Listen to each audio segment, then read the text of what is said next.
The following is a presentation of the ForceCenter podcast feed.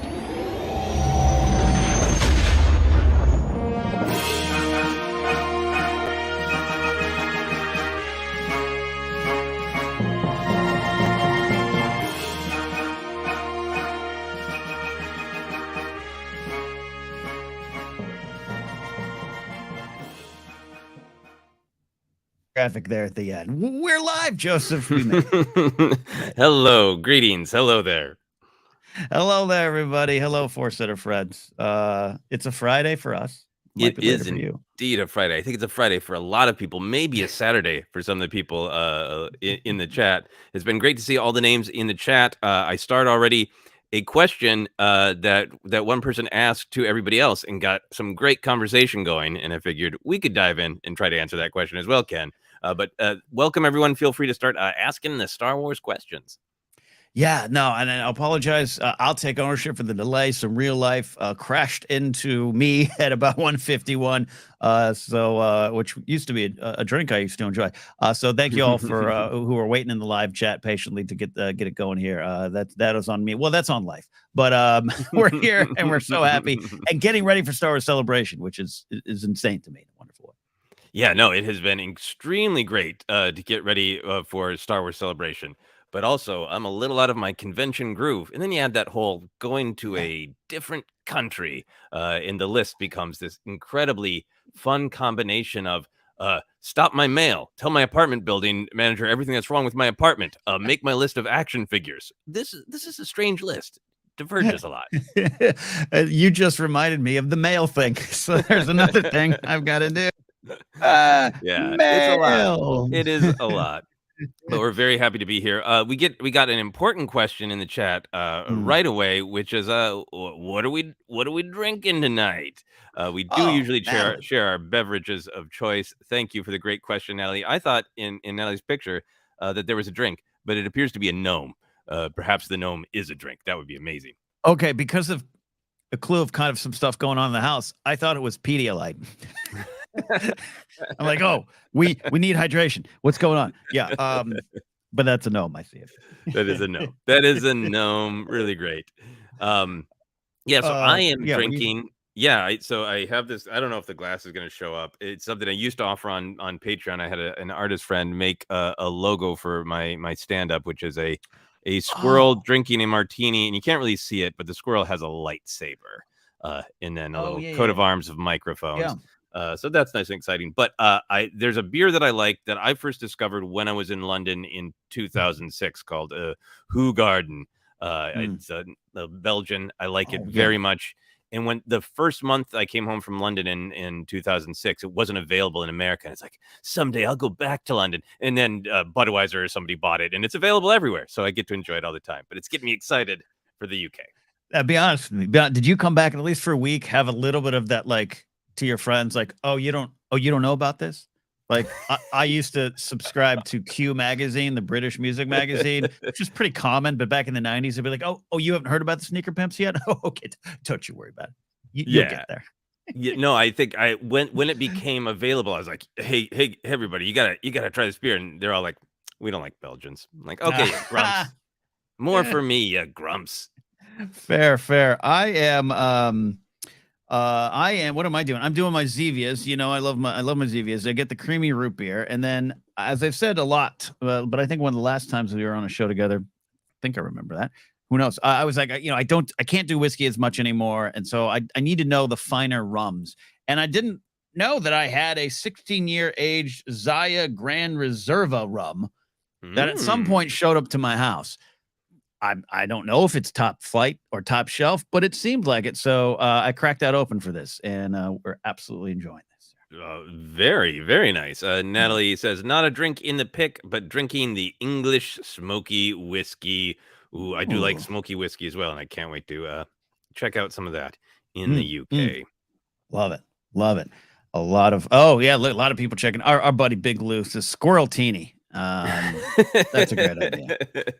Yes, I need to combine my Squirrel Love and my martinis even more. My wife got me a Squirrel Tea. I'm losing words today. It's been too much talking.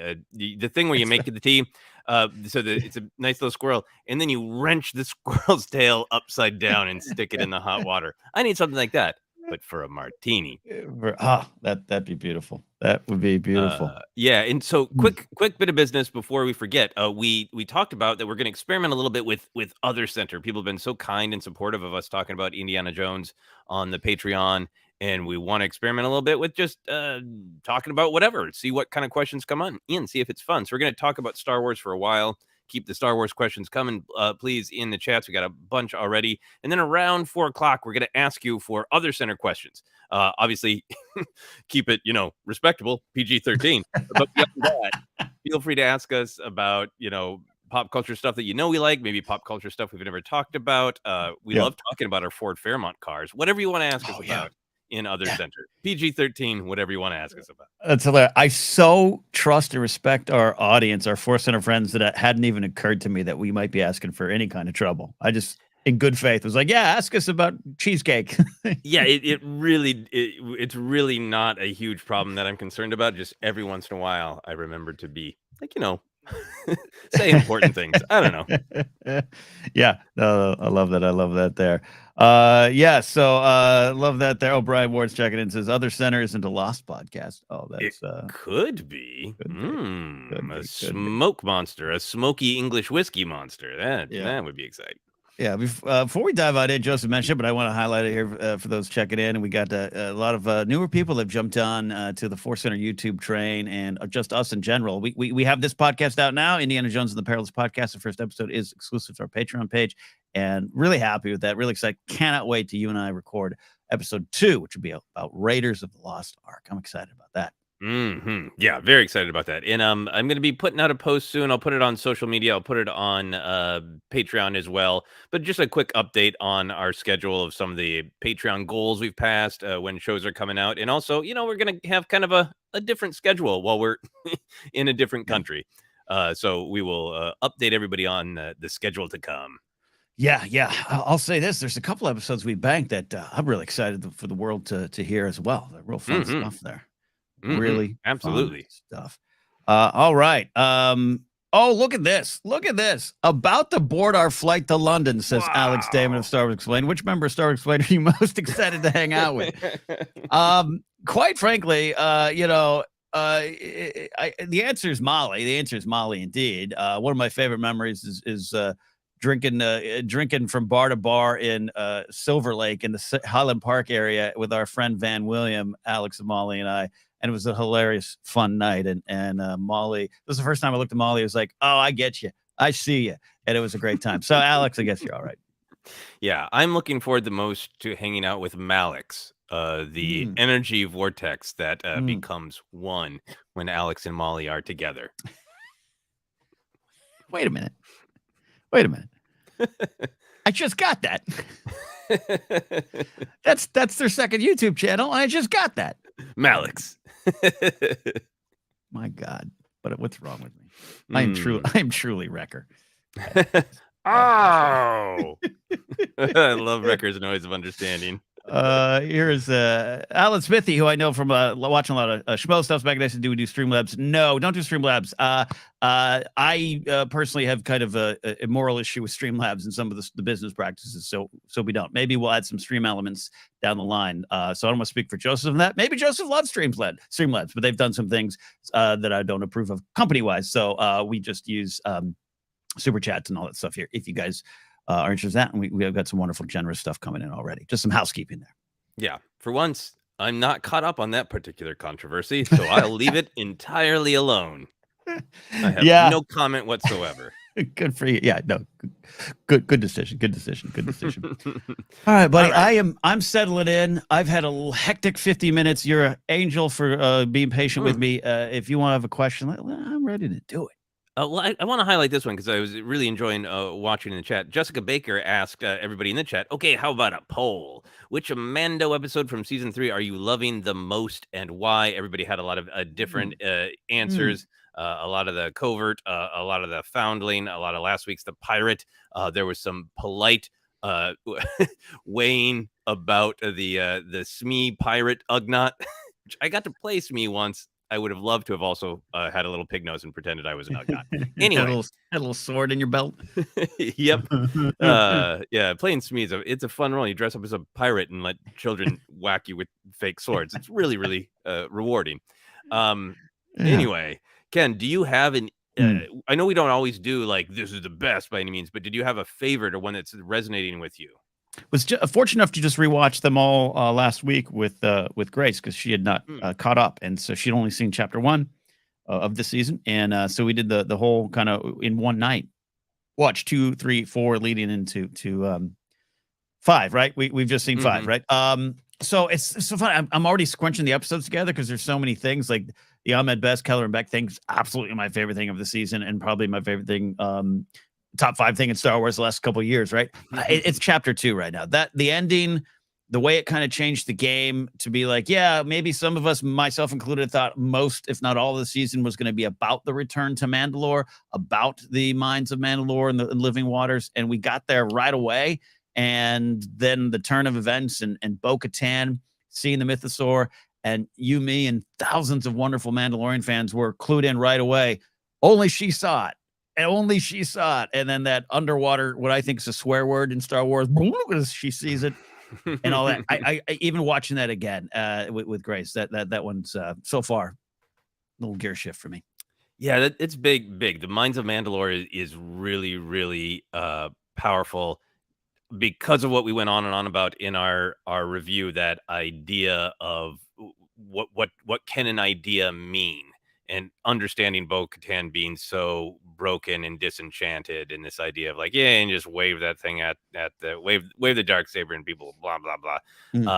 So that combination of seeing them work together and seeing Din's belief in Bo-Katan's need to believe in something and not knowing exactly where all of that is going to go. It's so exciting. And I do really like the bookends of no one being able to finish the creed without something bad happening. There's some great thoughts about that. About, ooh, this is really setting something up. But like, yeah, man, maybe it speaks to my comedy heart that I love watching something that is truly beautiful, legitimately sacred. And there's a pratfall, and then the pratfall becomes very meaningful when Bo-Katan sees the Mythosaur. But I think I would say at the end of the day, the Foundling. It is about Keller and Beck, but it is about that episode is so compact and so tight in terms of wrestling with his idea of what does a society owe to a child, and is that the highest creed of anyone to take care of the next generation. And it's absolutely thrilling that it is Ahmed Best, but it's thrilling that it's Keller and Beck too. And it just everything about it is just so focused on that idea, and the action is thrilling and fun. And I applauded, and my wife applauded when she watched when Grogu won the little contest. It's so funny. In our chat here, Andrew McNabb just says the Foundling episode could have ended straight after the Grogu paintball. It would still been my favorite. I absolutely agree. I was looking for again, so a very hectic day, and I was trying to get a thumbnail together a little bit too fast for our episode today, and I found that picture. I was trying to make it work of him all covered in paint, and it's just the dag-nabbit cutest thing you've ever seen. It's so great, and Din's proud papa pushing him. Yeah, it's great. And the idea that the point of the Forge, the point of making a Mandalorian sit there and listen while the hammer in the machinery goes, and it is a pounding that is calling you to look into your soul and look for your trauma, look for your weakness. The way that was really popped out, and that puppet broke my heart when his little teeth came out. He looked so sad. That was the episode you I think you said on the podcast was the best acting from Grogu in the show, and I agree with that. This is just top flight acting from that puppet. It so far, I have to face this. No, love it. And that the Foundling episode too. I think it also I do love it beyond just the Keller and Beck, but because of the Keller and Beck. That man, it just some of the questions, and I know some of the questions it raised created a little bit of hubbub in the community, some discourse, but I think that's okay. I think it's asking some important questions about the Children of the Watch, about Bo-Katan, her state, about Mandalorians, about the galaxy. I really do like that, and that's some of my I still think my favorite moment of the show, comedy wise, is Paz Vizsla just watching that dino bird go away, and he's like, every time it gets away. Well, what are you gonna do? What are you gonna do? Fly after it in a ship? What? Yeah. This is the first time a friend has ever given me $5 to say goodbye. So I think that needs to be highlighted. Thank you so much, Alex, Molly, Malix. Thank you very much for the kind support and everything. We've had so much fun with Alex and Molly doing our figure fights episode. We're so looking forward to hanging out with them in London. So thank you both and happy travels. I am slightly worried though, because they're going to get there so just earlier than us, earlier than a lot of folks. What state are we going to find Alex and Molly in when we arrive? Like, I imagine Alex is suddenly going to turn full early 80s British punk, like he's a member of the Sex Pistols. Molly's going to have like dyed black hair and be like a German band photographer. Like, something's going to happen over there in those 3 days, and I can't wait. Yeah. Oh man, exciting stuff. There's a question in the chat about if this is a safe space for Bad Batch spoilers. I'm just going to say it is. If you haven't seen Bad Batch season 2 finale and you care and you don't want to be spoiled, there's already been some spoilers in the chat. So if that is something that you want to keep preserved, I would say this is a dangerous space. Danger. No, This is like Dinosaur River for spoilers. Yeah. Pop out. I love that there. I'm trying to look at some. Maybe I'll pull one up here. Yeah, please do. I'll call out some generous super chats that don't really have questions attached here. First, Michael McCarcel. I always love calling him Detective McCarcel. I still have an emotion recovering the season finale of The Bad Batch. Speaking of that, and I doubt I ever will. The show has been truly great and deserves more love. So out of that, I'll spin a question to you, Joseph. Now we're in spoiler zone. A serious question. Couple days after, you, one of the biggest tech fans I know, how you doing? Check-in time. I'm doing okay. I think I am still processing. We talked about it on the podcast. There's those different levels of why we mourn, why we are affected by a fictional character's death, and I think is the storytelling just compelling, so you feel some of what they felt. Is it an actual loss where you're not going to spend time with that character? They might not be on previous episodes, or not. They might not be on previous episodes. Awful. Tech might disappear from past episodes. No, they may not be in future episodes. And I think that is that in some ways is the thing that was most rattling. Is I was concerned that the Bad Batch story would wrap up, and I was happy that it appears as though it's going to continue, but the thought of it continuing without Tech is really, really hard. And I've got a lot of things going on, as we all do, but it's been a really stressful week. And I think part of it has been that just sort of like, I feel like I need time to sit and process. Your buddy's gone. My buddy's gone, and I haven't fully had time. I did my best to process by opening my Tech action figure, and he's right here with me.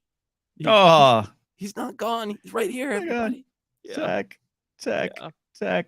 Love that there. Yeah. For me, it was it's such a powerful moment, and in a weird way, like I always say when I'm spinning tunes on my radio show in Pennsylvania, I'm always like, because our tagline is we got the songs that make you feel good. I'm always like, and the songs that make you hurt, and we kind of secretly like that, like a good ballad that makes you cry. The Tech moment is so good. It's similar to the Kanan one, which was so earned. And that thing, it's earned. It could be a real reviewer kind of buzzwordy kind of movie newsy word, but it really earned. They earned that moment, and they built it from episode 1 of the season, and probably season 1 as well. But the riot race stuff, everything. Not that they were setting us up, but just they wanted to give Tech this time that regardless, no matter what happens, we can still remix some of our theories. And you have this great one that I really love. No matter what happens, again, I always joke, if he comes back with 8 spider legs, season 3, yay, great. But this Tech, that journey, so powerful. So yeah, still processing it too. But it was such a dare I say beautiful moment. Tragic moment.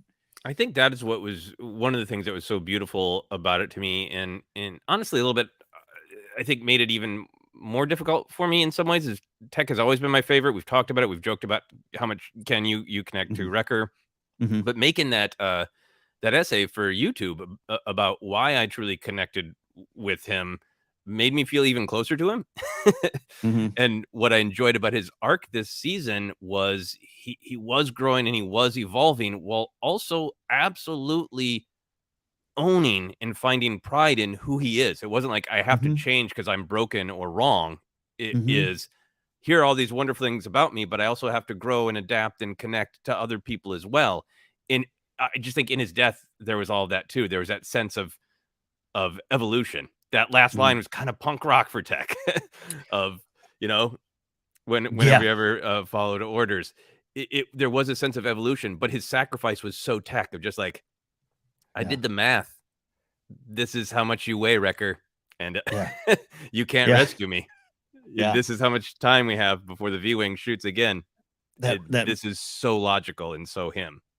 Yeah, and there's something too about that last line leading up to everything you're saying is so perfect about Tech, and it's a rock and roll punk rock ending indeed. You know, going out on your shield, all those kind of tropey things, I guess. But again, it was such a wonderful moment. Like it was that whenever we ever followed orders works for me on a tech level, and it works for me on emotional tech level. Kind of knowing the moment in a way that maybe he hasn't before, just worked. And you're so right. Some of the the value of tech, and I'll highlight too here for those joining us. Maybe you haven't had a chance to find us yet. You're just finding us on YouTube. Joseph had this up. Great essay, tribute to tech. A short Star Wars essay is available on our channel right now. I think it's on the front page too. You can check it out. And that was long before this was happening. That was kind of after the faster stuff. I love what you're saying. The value in tech and the way they handled tech as a character, even being a neurodivergent character too. That faster episode is so great. Of someone going, who I am means everything, because that is what I bring to this, and that's how I can make a difference. Who I am is the strength, and that's a Star Wars lesson we do see in a lot of other places, but I think it was just so beautiful with Tech all the way through. Yeah, the Riot Racer episode of like, my skills don't put me in a box. I can apply them to anything else, and maybe my skills will make a difference there. A lot of great comments, great thoughts. Do we want to continue on the tech train and talk about the what ifs, Ken? Choo. We might have a question asking directly that, but yeah, I think his passing is moving. Satisfying is a weird word for it, but I think tech analyzing narrative would say yes, it makes sense. It is satisfying. That is one way to quantify my passing. So I trust that the storytellers have a plan, and it's not like right now they're like, oh, should we, shouldn't we? I think there's always been a plan in place. The goggles, the prominence of the goggles makes me feel like there might be more story to be told. I think the fact that we know that this monster Hemlock not only wanted to taunt the Bad Batch, but went through the effort to retrieve Tech in some way, makes me feel like there's a possibility that Hemlock would want to clone Tech, or that if Omega is trapped there, that reality that she could clone him. Maybe I think it's interesting that there might be something there to be played with, and it wouldn't be our Tech is back, our Tech lived, and he's got Darth Maul legs, spider legs, right. But a different idea of a different way to look at the morality of cloning, or the reality of cloning. That the thing that cannot be replicated is how we grow from the people we know and what we experience. This is not a 100% stamped. This is what's going to happen. It's a what if that my brain has been spiraling on. Spiraling. Oh, okay. That's a dangerous word. I want to make sure you're okay. We got a long flight to work through it there. Somehow Tech returns, as Matt Gunner. As Maddie Gunner there.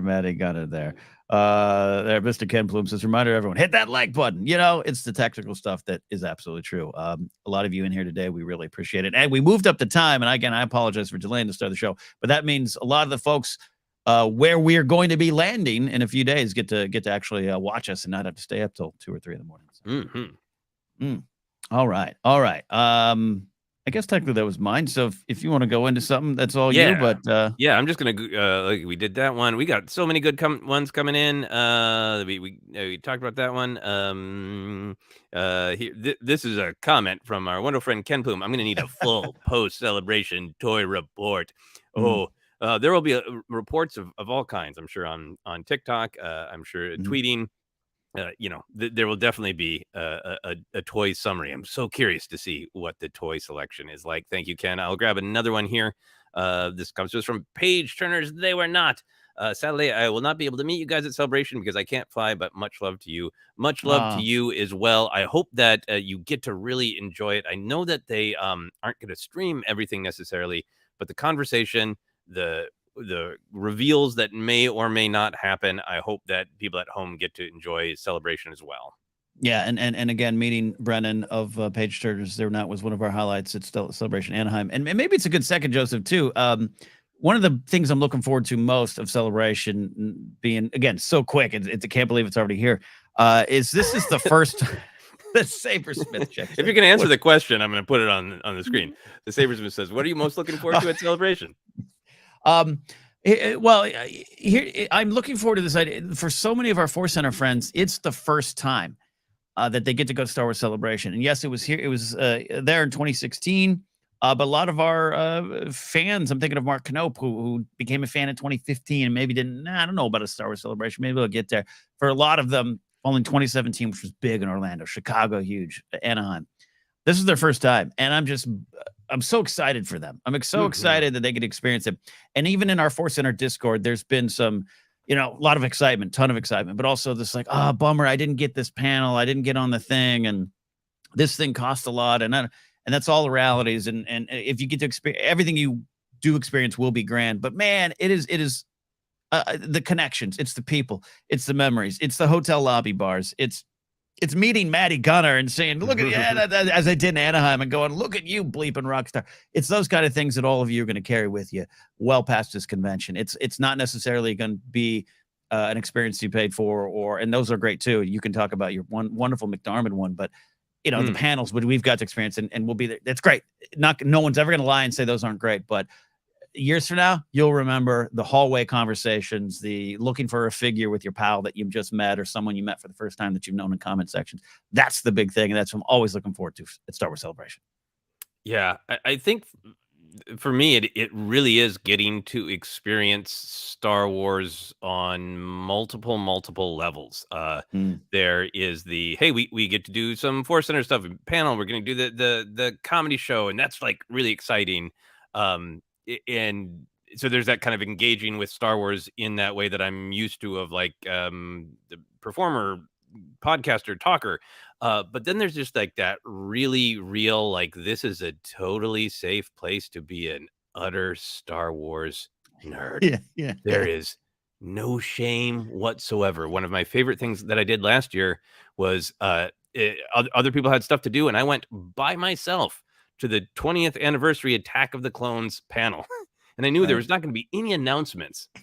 That was not going to need to be covered. There were going to be no hot takes coming out of that. In fact, half the stories the actors told, I had heard before. But it was just that movie is one of my favorites, and it is not always everybody's favorite. And to sit in a room full of thousands of people who were just Attack of the Clones, no judgments, no asterisks, no buts. That stuff is joyful. So I'm looking forward to the show. I'm looking forward to walking the floor and looking at the action figures. It's also for me just a total personal kid in a candy store, real heart of fandom for me. And I'm looking forward to the Obi-Wan Kenobi panel because, hey, maybe there'll be news, and people are speculating news. But if it's not, for me, it's just going to be like that Attack of the Clones panel. Just like, I don't care if it's Ewan and Hayden saying the exact same things. They're going to walk out and they're going to hug. And I'm going to be in the same room, and I'm going to celebrate that show. And that's great. Yeah, well said indeed. I'm looking forward to those. A couple follow-ups to this there. I see this this person's been asking this, so we'll make sure we answer this here. Damien Parra says, what panels are you guys attending? And then also asked, are you a couple times now, are you guys going to do any trailer reactions to Celebration? Panel-wise, we'll be covering most of them, all the big ones. Quite frankly, it's just a matter of, am I hungover or do we need to be somewhere else? Is the only reason that will keep me out of some of the big ones this year. And that's yeah, I'm trying to think of anything that we're not going to get to, Joseph. I can't recall. Yeah, there might be a schedule. Yeah, for the big ones, definitely the Lucasfilm, definitely the Ahsoka, definitely the Obi-Wan Kenobi. There we might have a schedule ruffle with Bad Batch, and honestly, I was kind of looking at the Bad Batch panel, hiding behind my eyes because I thought it might be well, we've already announced it's wrapped up, so wasn't it great? And I would like to celebrate that. So, but now that the future is wide open, that could be an announcement panel, you know? Yeah. So we'll see about that one. Yeah, no, absolutely there. And Damien's question about you guys doing any trailer reaction to Celebration.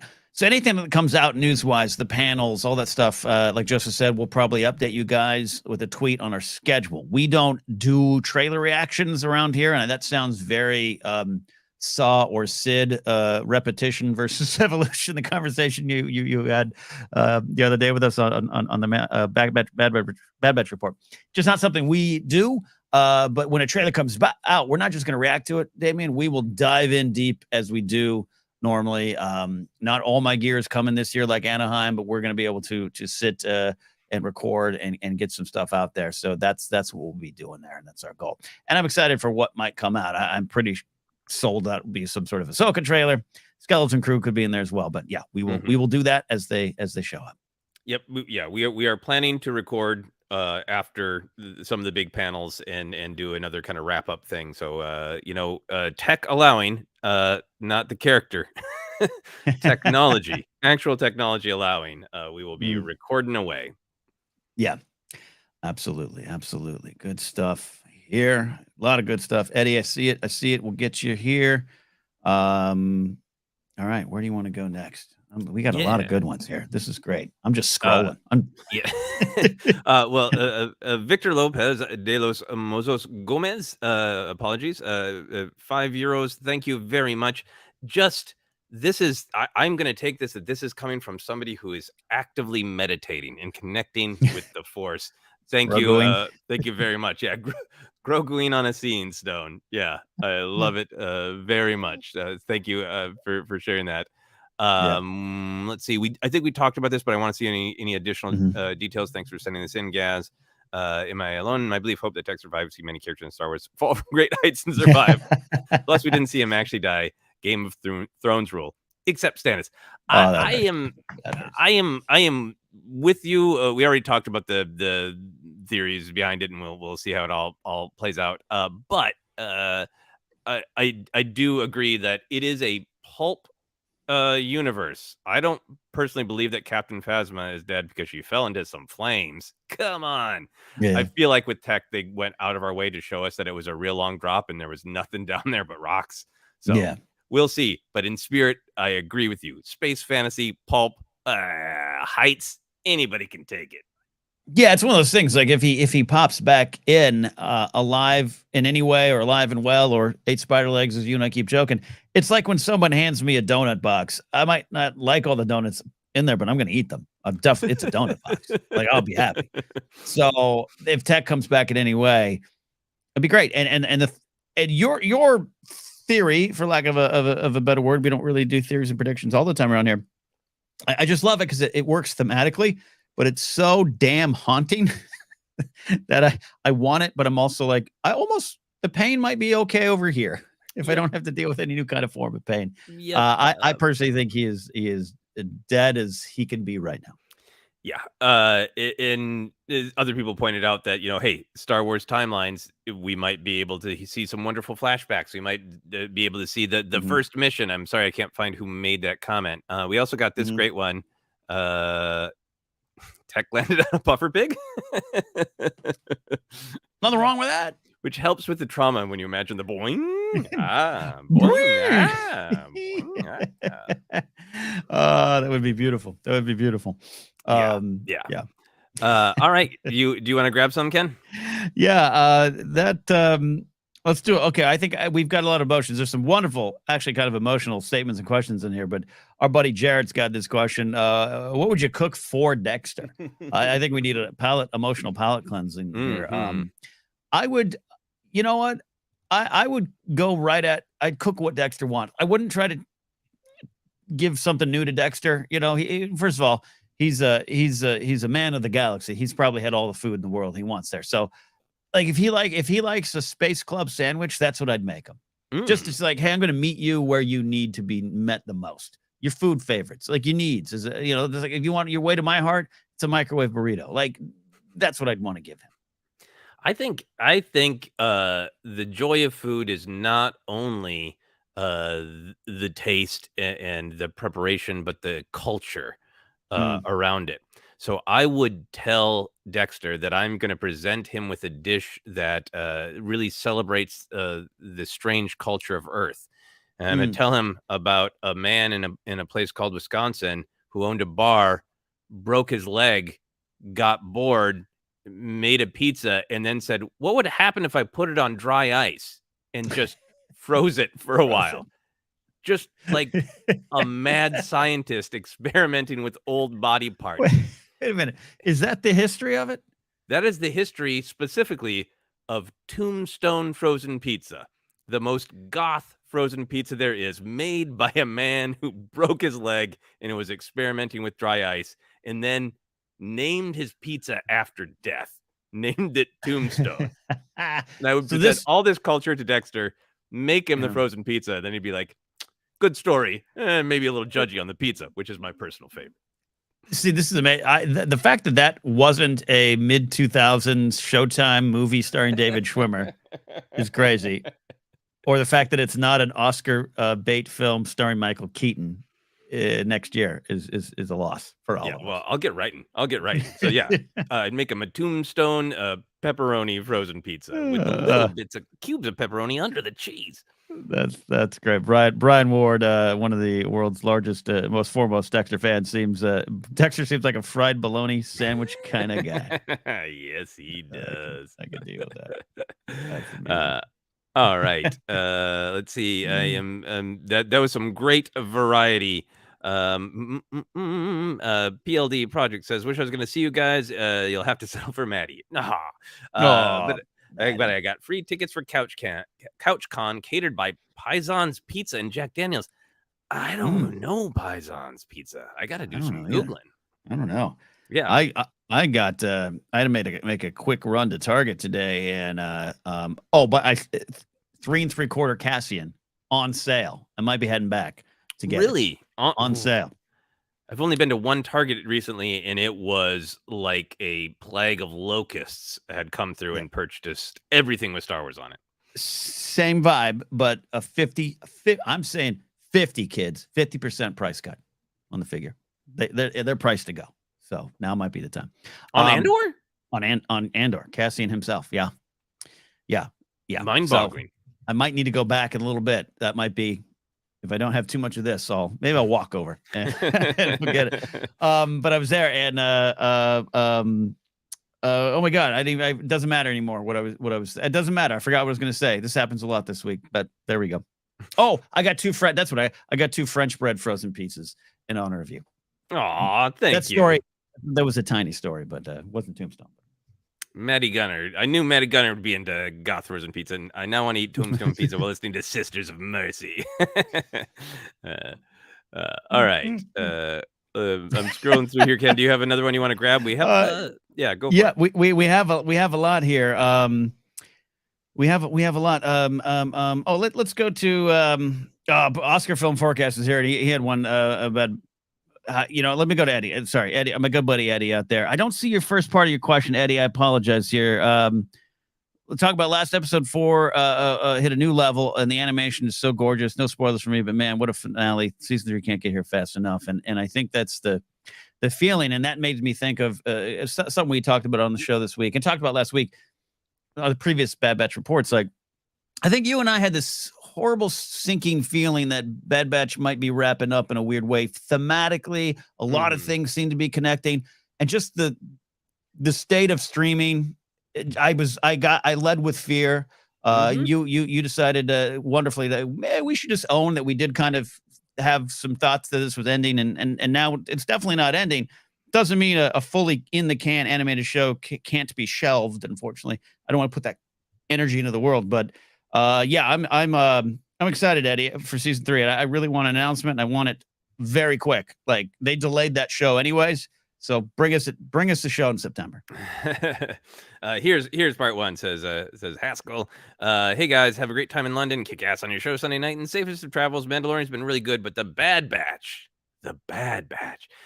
Yeah, that I really agree. The Bad Batch has. I think what's amazing about it is I really enjoyed the first season, and then I think that it went to this even deeper level where it felt like it is just willing to go not like darker, like cool, but just even deeper emotionally. And I know I've said this on all our Bad Batch reports, but just this style of storytelling that is extremely minimal. The plot is very straightforward, and you can almost predict it in a pleasing way.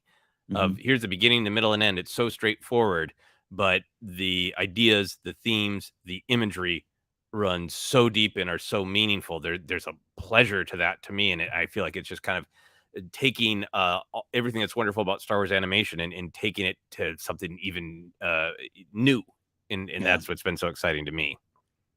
Yeah, I mean, I got to be honest. I know I'm a lot like Wrecker. I struggle to find the words to explain what I feel about season 2 and how an already really enjoyable show that I loved kicked it into a higher gear, and what exactly that meant for me. Like why I'm connecting to it in the way, and some of the stuff you talk about, I absolutely think that's there. Some of the episodes came off as short films, very artistic, the somber nature, the reflection, the questions it asked. I'm still energized by our conversation about Saw this last week. And I even saw, I think John Webster in chat says, Saw's dead to me. Like, you know, like, and this is a character that I've always said I love, number one, and two, I love the questions he asks and maybe makes us think about our answers. But the way they used him, it was so powerful. And it was so just, to me, definitive of what the show is saying about him in that state and some of the choices he was making at this point in the timeline. I'm still thinking about it. I'm still, and almost every week of Bad Batch did that. Even some of the ones that, I initially was like, but they built to something bigger. But there's so many moments and scenes and episodes of Bad Batch that just 3-4 days later, I'm like, still thinking about it. Yeah. Yeah. I mean, imagine infiltrating in this era Tarkin's home world, and the person who ruins everything is Saw Gerrera, the person who stops your sky rail and leaves you dangling and vulnerable. Yeah. We talked about it a bunch on the episode, so don't want to go too much deeper in that. As long as we're still in Bad Batch land, let's grab this question from Sabersmith of what was your favorite Bad Batch episode, since we talked about favorite Mando episodes. I'll keep it up there. So I think for me, the Solitary Clone was the first one that just I enjoyed the setup episodes. They set up this great theme of what is treasure, what really has value, who does the Bad Batch want to be, really through Omega's eyes. Great. The Solitary Clone, this absolute picture of a mini version of the Clone Wars, and Crosshair's desperate attempt to just keep it being, it's a mission. Other people tell me what to go and what to do. I don't need to think about it. I just do it. That's who I am. I get the mission done. And seeing Cody go, this is not the same war. This is not the same war. It's really powerful. And then the crossing. The crossing was powerful to me on multiple levels. It was a breakthrough episode for tech. I said this on our shows, but just that idea of sometimes you live in the storm and you can't just make things right. It's going to be hard going for a while, and you have to find a way to get through it together. That just hit me like a ton of bricks, and I think is a great metaphor for the time that the Bad Batch is living in. It goes to like what we're talking about with Saw. He's not just going to topple the Empire tomorrow. We're going to live through a storm for a while, and we need to live through it together, and how are we going to do that? And I felt like that was there in the crossing. Yeah, the crossing is up there. I think I go to the solitary clone. But I gotta tell you, the summit is up there as well, and all the stuff here at the end, Plan 99. But I'm also just still thinking about it, right? It's still so fresh. Solitary clone, because it was this change up to not the format and everything, just so what I personally thought how they might execute some of the ideas, like oh, all right, we knew Cody was coming back. I bet Cody at one point walks off, right, or goes another direction and takes up the fight. I could have thought, yeah, that was going to happen, but then see it happen in the way it does happen, and how it is attached to Crosshair, and even what they did with Crosshair, especially going on to the outpost. But that solitary clone has so many moments that I think are so. You're right about the Clone Wars, but they're so about my state of my perspective on Star Wars right now. And how it's always been, but some of those lines of the clones going, hey, we're not here to talk politics, and that leader of the community going, well, of course you're not, because if you did, you might change your mind, because if you did, you might see things differently, but of course you're not. And how that just is so central to a lot of Star Wars, and it's either a show like Andor that comes up and grabs you by the collars and says it's political, or it's a myth, and it makes you just think of the emotions behind the politics. It's not just about our modern view of politics or voting and all this kind of stuff. That's how it translates to our conversations in the real world, but just how you look at the world and how you look at people and how you look at how you care about people or what you're doing, how you analyze your own why. It's why you're doing it. I thought it was so powerful. In a show that I, again, could have been like, oh, I bet Cody comes back and he leaves because Cody's a cool dude. And I remember it ended. And I was just like, I just can't believe what I just saw. Just can't believe what I saw. Yeah. Beautiful. Yeah. A lot of people saying the Outpost too. I absolutely agree with that. I think that was a tribute to Clones Matter. It was amazing to me to see Crosshair just trying to cling to a corpse of an idea. Almost dark comedy that they were protecting stormtroopers, these skull-like symbols of their own demise and not being valued. And this is when I love Star Wars when it's like so epic and poetic and mythic, but also down to earth. And also this, I have never been a clone soldier forced to protect shipments of the armor that is replacing me, but I still watched that episode and said, I don't want to be Crosshair. The world changes around me, and I want to cling to something that's gone because I can't change, Yeah. See, there you go. Bad Batch. Almost Batch. Every week. I mean, it's fair to say every week, but I think because we analyze it, but almost every week, it wasn't just a gut punch. It was just a hey, slow down. Think about this. Think about what's going on. And it affected us in so many ways. And final thing I'll say on it for right now is, and it was still joyful because the Bad Batch is the light in the darkness. And there's still those episodes like, I can't believe Omega was that charming. I can't believe Tech and Wrecker were that funny. I can't believe Hunter won't make a decision. This is so fun. It was still fun through all that, Yeah. So it's similar like with Mando and Grogu, right? The craziest things we happen. Kelleran and Beck can be spiriting him away from the Jedi Temple that's on fire. And there's still moments where you're like, look at those ears. I think there's some of that all through every Bad Batch episode because they do such a good job with the characters. Wrecker going, yeah, let's take the deal. Yeah. Oh, no. Anytime I try to say, do an accent respectfully, but like anytime Omega in this thick of it is like, Wrecker, you're just like, oh, my heart's melting. Like there's so much spirit to that gang and that show and that squad. And I just love it, every second of it. A secret mission. A covert mission. Oh, love that there. I'm just going to throw this up real quick because I don't know if Nick is responding to someone. But just throwing up one of my favorite quotes. Think it through. God, Van. Think it through. I take it as he was making us think through our answer on what it was going to be. Think it through. There we go. Excellent. All right, you got another one here, Ken? Yeah, let's get into some Star Wars Celebration technical and business information here. Victor, back with a question here. What's the schedule for the week before and after Celebration? And then I can tie in also, like we said, a little bit more to what we're doing at Celebration as well. So pretty normal leading up, other than we got the Return of Data Make Dive coming up. Joseph and I and Jennifer, the Jennifer herself's out of town for a bit as well. We are, I feel proud. We're working hard for you. We're working hard for you out there. You're going to have a lot of ForceCenter before and after Celebration. Yeah, so next week, as we're heading to Celebration, we're going to have our normal news show, our normal Q's show. Jennifer is on vacation, not from ForceCenter, but from life. Jennifer's doing something fun. So unfortunately, Jennifer won't be on the news show, but we'll have a new show, a Q's show. On Tuesday going into Wednesday, Mandalorian comes out. Ken and I are going to get up real early. We're going to review Mandalorian. Then we're going to get on a plane. And then while we're in London, we have pre-recorded that week that we're in London, we're going to be recording reactions to stuff that's going on in Star Wars Celebration. So that'll be there. And then the following week after Celebration, Ken and I are both spending a little bit of time in Europe. So we've pre-recorded a couple of Databank Dive episodes. So those will be out. And then probably the biggest thing is we're just not going to be able to cover that Mando episode until we get back. So our Mando episode that we will be watching in weird, European hotel rooms on iPads which will be a fun experience. We won't cover until a couple days later. I'm going to write all this up and put it out so people know what to expect. But that's kind of the big picture. We've tried to pre-record a little bit, and almost everything is going to work out great except for that episode of Mandalorian. We're going to have to wait a couple days. We'll both be out. I will be in Paris, so I might be joining the revolution. I might not come back, but I'm going to be there and I'll be watching Mando. We'll get that.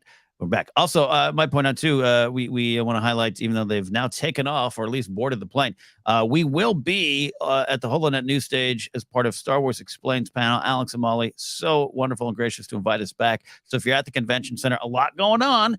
Room 17, 3:30 p.m. And we will say this, not because of us by any stretch of the imagination, but because of Alex and Molly and their wonderful fan base. If you're planning on attending that that panel at the convention, budget time for it and make sure you get there to line up. Yeah, no, because they will be popular. Yes, they will. All right, good stuff. I love a good housekeeping question. All right. So let's see. We'll keep on the old Bad Batch train. Alan Smithy asks, "Does Dr. Hemlock creep you out as much as he creeps me out? His face is just so punchable." Yes,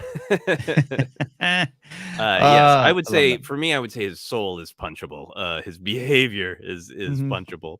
I think he's a really, really well done villain because he's a slightly different style. I think often Star Wars has been very operatic. We've had something similar in Thrawn with the quiet voice, but I think Thrawn is also like there's this difference because there's this elegance, and even though Thrawn is threatening you, it's almost factual, right? He's just saying like, I really do find your art beautiful, and it's also why I can defeat you. Like he isn't really BSing you, but there's something about Hemlock, I think, that there's that smug certainty that he is absolutely correct. The constant refrain that clones are property is it just it makes your blood boil. And then I do think it is that whisper. I think there's something about a whisper. Like I feel like if Bad Batch was a real comedy show, Tarkin would have leaned over and said, "Speak the bleep up." Do not make us lean in to hear you. It's a real power dynamic thing to me. And not against anybody who naturally speaks softly or has a quieter voice. It feels like a choice from Hemlock of like, do you want to hear what I have to say? Well, then why don't you just lean in? What I'm saying is so important. It's villainous. Here's where my goofy brain goes to pro wrestling. And at the height of his popularity, Jake the Snake Roberts was a valuable heel in wrestling because he never screamed. Every promo was a quiet, let me tell you why I'm going to destroy you. And he stood out. He stood out in the 80s when everyone was brother and which are great, but he was there. And I think there's that vibe. And Jimmy Simpson is just doing an amazing job with the voice. Yeah. And, he's such a funny, again, I'm a big It's Always Sunny fan. The McPoyle brothers he's so good. He's so good. And I just think he's playing it well. And I saw Chris Caldwell says, I got the Hemlock haircut. I'm glad you say that. It's a good haircut. I wish I had enough hair to have that kind of haircut. It's a very modern style there. And I just absolutely even love that. He's just, everything about him is sharp. He's probably, and not saying you got this, Chris, he's got probably some vanity about his appearance in the tent. I want people to see me and feel me and fear me, and everything about it is calculated. And he's got that hand. I see a question in the chat about the hand, I think from Chris as well, which is a wonderful little addition. Yeah, no, absolutely. Nick Arcus says, call back to the Seinfeld low talker episode. And again, to me, what is villainous about it is it seems like a manipulative choice. And it is not, there's been an acting phenomenon that I know some people I'm sure are, familiar with, engaged by, but like how the technology of acting changes acting. And once a lot of actors were mic'd up and they could whisper, this felt more dramatic. And I've gotten to the point for me where there's some actors like, you're a great actor, but use your GD diaphragm or I'm done with this show. It's so good. It's not quite mumblecore is totally a genre, but it's just that new styles emerge. You're so right. There's a lot of people who are just like, hey, but because I'm a big Lord of the Rings movie fan, and like I even call it like the Aragorn Gandalf whisper, where like 2/3 of most movies are like, what do you think Frodo will do? This is the most important thing that's ever happened to me. Everybody, listen. I'm giving a rousing speech to 500 people. Like, are you? Are you? Yeah. Oh, I love that. Oh, great question. Yeah. Go for grabbing the next one. Yeah. Here we go. Let us see here. We got this isn't me. I'm just, I'll throw this one up here. Ken Plume asks, can super chats bring tech back? We could try, but I'm not saying this. Let's go. All right, we're having some fun here. We're having some laughing. Let's go deep. We can't laugh for too long here. Ryan Cooper, look at that sharp profile picture. Oh, man, Ryan Cooper looks ready for a business meeting and taking on the world. Joseph talked about, quote, leading with positivity during the main show this week. I've been challenged by the Star Wars discourse lately, and the reminder to focus on the joy has been helpful. Thanks. Again, statement, but I think we can turn that into a topic of discussion. It ain't easy. It ain't easy. And staying positive, I think that word positive, and I'm talking specifically in the Star Wars world, it's such a misunderstood word sometimes. There's so many occasions where the word positive is used as a arrow to fling at us, to shoot at us, not just us, but those. And I think it's misunderstood. But I think you're absolutely right. It's starting with that love, man. We don't want to be Saw Gerrera. We're just going to blow things up. We don't want to be that. We don't want to, and you don't have to. Yeah, no, I agree. And I think, there's lots of discussion of toxic positivity. And I think to me, toxic positivity is not allowing for any negativity, denying it, not hearing it, accepting it, respecting it of what other people are feeling. And what I think we really want to do is, it's fine to even dislike something or be upset about something, but to manage to speak about it in a way that remains positive. We're all here because we love Star Wars. This part didn't work for me. Here's why. Did it work for you? Let me try to understand why it worked for you. To me, that's what I want us to do, because it acknowledges positivity. It is critical analysis, but it isn't just hitting something to make yourself feel better or just raging. And hey, I rage sometimes. Sometimes, my wife comes home and I'm like, can I rage about something? And she's like, go for it. I got lots of rage, but there's a choice about what you put out into the world. Ken and I both love the Dega, but what's in there, only what you take with you, and there's a choice of where to put the rage, and on the podcast is generally not the place. Yeah, not the place. And yeah, we could joke about it a little bit too off air. We've mentioned this before, but sometimes when we sign into our computers to record, we record remotely now. Or even when I would go to your house or you'd come over to mine back in the day, like, there was always some budgeted time for, this thing going on, or did you see that? Like, or questions about why would they make that business decision?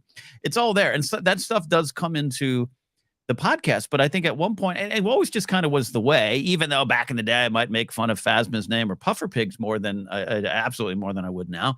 But there was always just a way of how we want to stay. We choose to do that because we want it's leading with positivity, but it's leading with a spirit of we're here because we love it. Otherwise, why would I 4 to 5 days a week. Sometimes I'm doing this. This is a job that I love to have, that you'd love to have as well. 8 years strong now, 9 seasons. Well, otherwise, why? And also, it's not a lie. Every week I sit down to watch Star Wars, or every time I crack open a book or a comic book, and I don't always love all the comic books. I don't always love every moment of the books. I'm just so happy to be doing Star Wars stuff. Just so happy because it has really affected my life. So I want to talk about it. So I don't want to talk about, sometimes there were some scenes in this week's Mandalorian that the acting choices, I was like, I'm not a great actor, but I wouldn't make those choices. They did. What's the point of saying that in a thumbnail kind of way on a show, instead of focusing on what the art is? Because I think it's so valuable. You and I grew up in an era. I think we repeat this from time to time, Joseph, but I think it's important to bring it up, especially with new people maybe checking in with us. Mm-hmm. Like, you and I grew up, it's not about our generation, but we grew up in that era where, bullied, beat up, nerd stuff was the extreme of it, of how we were treated as fans of this stuff. And then also hey, you got to leave it behind, even in a positive sense. Mm-hmm. Glad you love that. Time to put it up on the shelf. And look, there's some, you don't want to be in a state of arrested development in your whole life. I get that. I think maybe that might've been some of the intention, but that stuff formed me. This stuff formed me. So why wouldn't I want to engage with it? When a clone trooper says to a leader of a planet they're trying to take over, I'm not here to talk about politics, and she says, of course you're not, that informs me. So I want to talk about it in that way. I don't want to talk about it in any kind of negative way. I don't want to call anyone out, because guess what? It's probably working better for them. They're probably driving more expensive cars than me. But I otherwise, I just don't want to do it. And I want to do it. And so, Ryan, it's hard. Joseph and Jennifer and I have to make a choice every week to lead with it. Yeah. And we do. Yeah. One thing that's been helping me lately is honestly just trying to get back to having a sense of humor about some of it. Like there's legitimate critical analysis, right? Like if somebody has an essay of like, here's why I find this idea troubling in Star Wars, or this is and it's backed up with like evidence, text, things from the text, historical analysis, great. I'm not talking about any kind of criticism here. I'm talking about the kind of thing that we all see and we all know, that is a snarky headline about what was wrong with this episode of Mandalorian or whatever, or Star Wars just announced this, that they're trying to fix blah blah blah. Like that stuff, it makes me mad. But the last couple of weeks I've almost been laughing, because it's just been like, the reason you're putting out these articles about how bad it is and how superior you are to dumb Star Wars is because Star Wars is popular, and it has been for over 40 years in this dumb thing that's been making mistakes since Empire Strikes Back. Mm-hmm. The dumb thing that always makes a dumb misstep that can't possibly get it right. George Lucas to Kathleen Kennedy to J.J. Abrams to Dave Filoni's hat are fools who've never understood how to shape a narrative. All that stuff is only existing because it's so damn popular. And again, I'm not talking about legitimate, thoughtful criticism. It should be criticized. It should be analyzed. But the quick make a buck by pointing and laughing is only able to happen because it's so good, because it's so powerful. And I'm having some fun just kind of laughing at it, of like, here's an article that figured out why Star Wars doesn't work. Hey, turns out, everybody, this thing we all love doesn't work. Some guy named Derek figured it out. We've all been wrong for 40 plus years. Like, that's funny to me. Yeah. Yeah. No, absolutely. There's great power in it. And that's great silliness in it. And I even said at some point, post Last Jedi, 2017 into 2018, it's the first time that it's like, there was times where at the other job, I didn't want to talk about it anymore. I didn't want to do it for a lot of reasons. And it was like a bummer. And I got pretty serious, and I still get defensive. I think you and I off air make sure, like, I might say, hey, there's a chance I get defensive today. There's that kind of energy that you and I might have, and Jennifer. And I have to remind myself that, one of the characters' names is Captain Phasma, and it's purposeful and it's meaningful to JJ, and it's also completely bonkers and 50 sci-fi, and you have to accept it. And I just, I just love it so much that I think sometimes my frustration isn't that I think you out there, the general you, are wrong about your opinions on Star Wars. I'm just like, man, but if but you're not getting moved by Dexter Jester's diner scene. It's a powerful scene. It's the intersection of knowledge and wisdom. It's the core of the prequels. And yeah, it's also wonderfully silly. And a droid asks him if he wants Jawa juice. And it's set in American graffiti. Like, yeah, it's all that. But, oh, man, I just wish you could go on that journey with me. And that's where a little of it, the genesis of my frustration. Yeah, no, it makes a ton of sense. So even in our positivity, we get to rant a little bit. Yeah. Thanks everybody for the thoughtful questions, and thanks everybody for always reinforcing that that this is a good way to talk about Star Wars. That where we have room to disagree, we have room to criticize, to question, to wrestle, but we keep it positive while we're doing it. I just don't think that's Anyway, all right. Here's a comment along those lines from Jamie Johnson. Your podcast helped me in my state of depression. It made me realize it's okay to be me and like what I like. Thank you. That is really great to hear, Jamie. I think that's for me like a part of the reason I wanted to make that tech essay. Because I think that's one of the beautiful things about Bad Batch is just celebrating people being who they are. And that even that our differences can be funny as long as it's not coming from a mean-spirited place. It's funny that we're different. It's funny that Wrecker and Tech are so different, but neither of them are wrong. And it's not bad to be different. It's not bad to be yourself. And I think Star Wars always has that perspective. Yeah, from the get-go, right? From the absolute get-go. Yeah, no, that's been one of the things that's I've really valued of Star Wars over the years. That's why I love my Jar Jar now. When that would have been something I wouldn't believe I would have said. Mm-hmm. Yeah, agreed. All right, you want to grab another one, Ken? I do. Let me slide back in here. Thank you. We got an other center question coming in. We'll answer that. And I guess while I'm looking, Joseph, you want to reset the other center segment coming our way? Yeah, so we have many starred Star Wars questions that we're still going to try to get to. But if you want to start putting in some other center questions, this is something that we've been having some fun experimenting with by doing the Indiana Jones podcast. It's available on Patreon. It'll be available later in the summer after Dial of Destiny comes out publicly. But if you want to go on the journey, you can check out Patreon. But Ken and I we love hanging out with each other. We love hanging out with you. Everybody's listened enough generally that they know some of our other things we're interested in. And we want to experiment with talking about other things. So if you have any non-Star Wars questions, could be about anything, from our childhoods. That sounds like we're going to do therapy for free. Or any other pop culture, anything like that. Feel free to start putting them in the chat.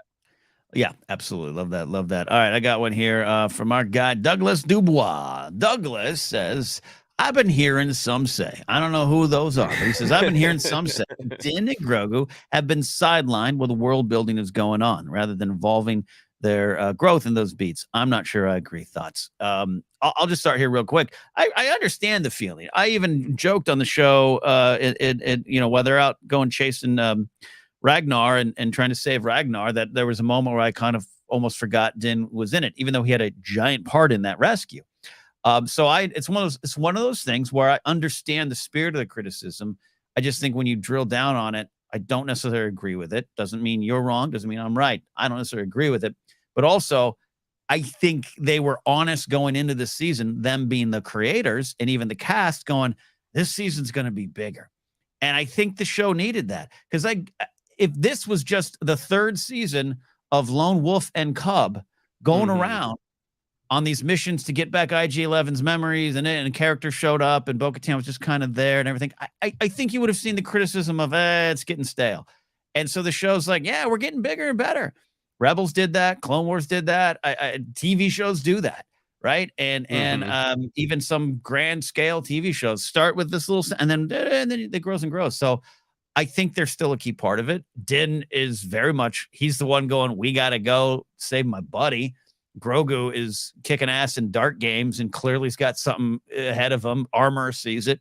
I think it's all there. And let's not forget, Bo-Katan might be a new kind of chosen one, according to Mythosaurs and the Armorer, but that she can't do much for that. What Din has the Darksaber. So we got a confrontation or something going on there. And in a season that is very much about what is the way for the Mandalorians and maybe even us, or definitely also the New Republic.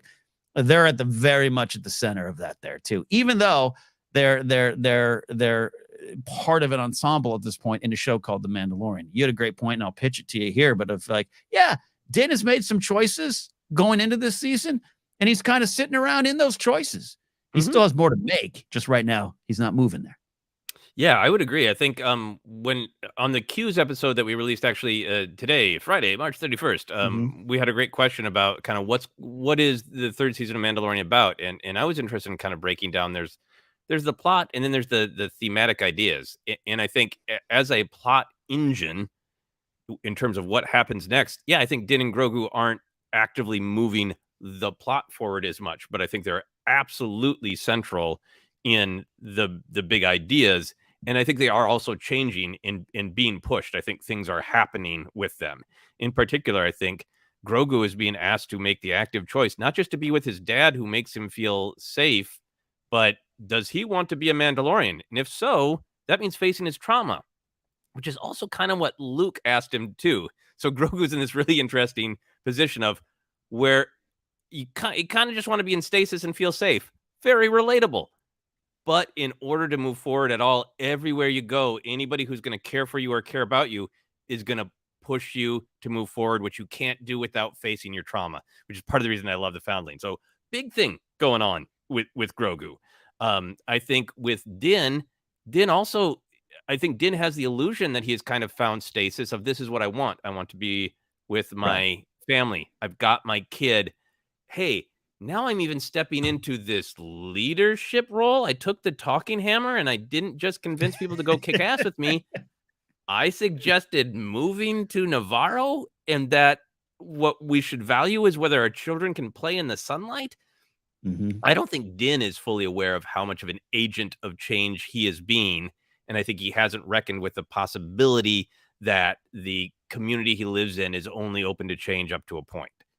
So I understand somebody just kind of sitting down and watching it and going, this isn't directly about Din and Grogu. I'm not watching them actively make choices. They aren't necessarily the beginning and the middle and the end of every episode in terms of the plot. But in terms of the themes, I think by the time this season's done, these journeys are going to bring them to these big, amazing moments that we talk about. And looking back, we're not going to care that they were how centered they were in the plot, because in the ideas, they're dead center. Yeah. Yeah, absolutely. It's also not done yet. It's a fast moving season. They always are. 8 episodes. Sometimes I wish they were old sitcom style 24 episodes on network television, but we're moving fast. And I think at the end, they'll be at the center of the show called The Mandalorian. Yeah. Because they are now, but yeah. They are. They are. And yeah. Anyway. All right. So should we try to get through, can we do it, Ken? Can we get through some of the questions a little faster so we make sure that we... What you're saying is, can you and I not do 2.5 hour podcasts with every question? And I think we can. I have faith in us. I don't even know whose turn it is. Is it my turn or yours to grab a question? I think it's yours. I got one up next, but you go for it. You go for it. Oh, you get a ForceCenter well said from Detective McCarcel. Oh, thank you. I'm honored. I think Oscar F. Forecast Esquire has dropped out because he says, dropping in a question before I flee from Bad Batch spoilers. We often celebrate Palpatine's super smart and master manipulator decisions. What do you think his dumbest decision was? Ken, do you got some thoughts there? My heart always goes to anything he tried to pull over Padme, because she always seemed to, she was to me, Padme is his biggest rival. But I'm struggling to find an exact answer. Also, in a way, sad, tragic way, he won. And I'm not saying there's Palpatine Padme theories. I know there's a lot out there, and a lot of them are neat. I don't subscribe to them. I don't know. It might just, for me, go with me on this, Joseph. It might just be, he really treated Darth Vader bad for a long time, and that kind of got him in the end. And even if he projected his spirit to another body, that still didn't work out great. It wasn't what he was. So, the constant good. I'm going to challenge you every second of your life. I don't know. Yeah. I'm sure there's some deep cut, mini plots he tries in Clone Wars where he's like, Padme got me on that one. But I think my joke answer is he really, really should get a celebration penalty for thinking Yoda was already down, and before he got pushed into that chair, had embarrassing robes flying up over his britches. Embarrassing. But honestly, the dumbest thing he ever did to me was how cocky he was in Return of the Jedi era in particular. You watch what he did to break Anakin. He invested time, right?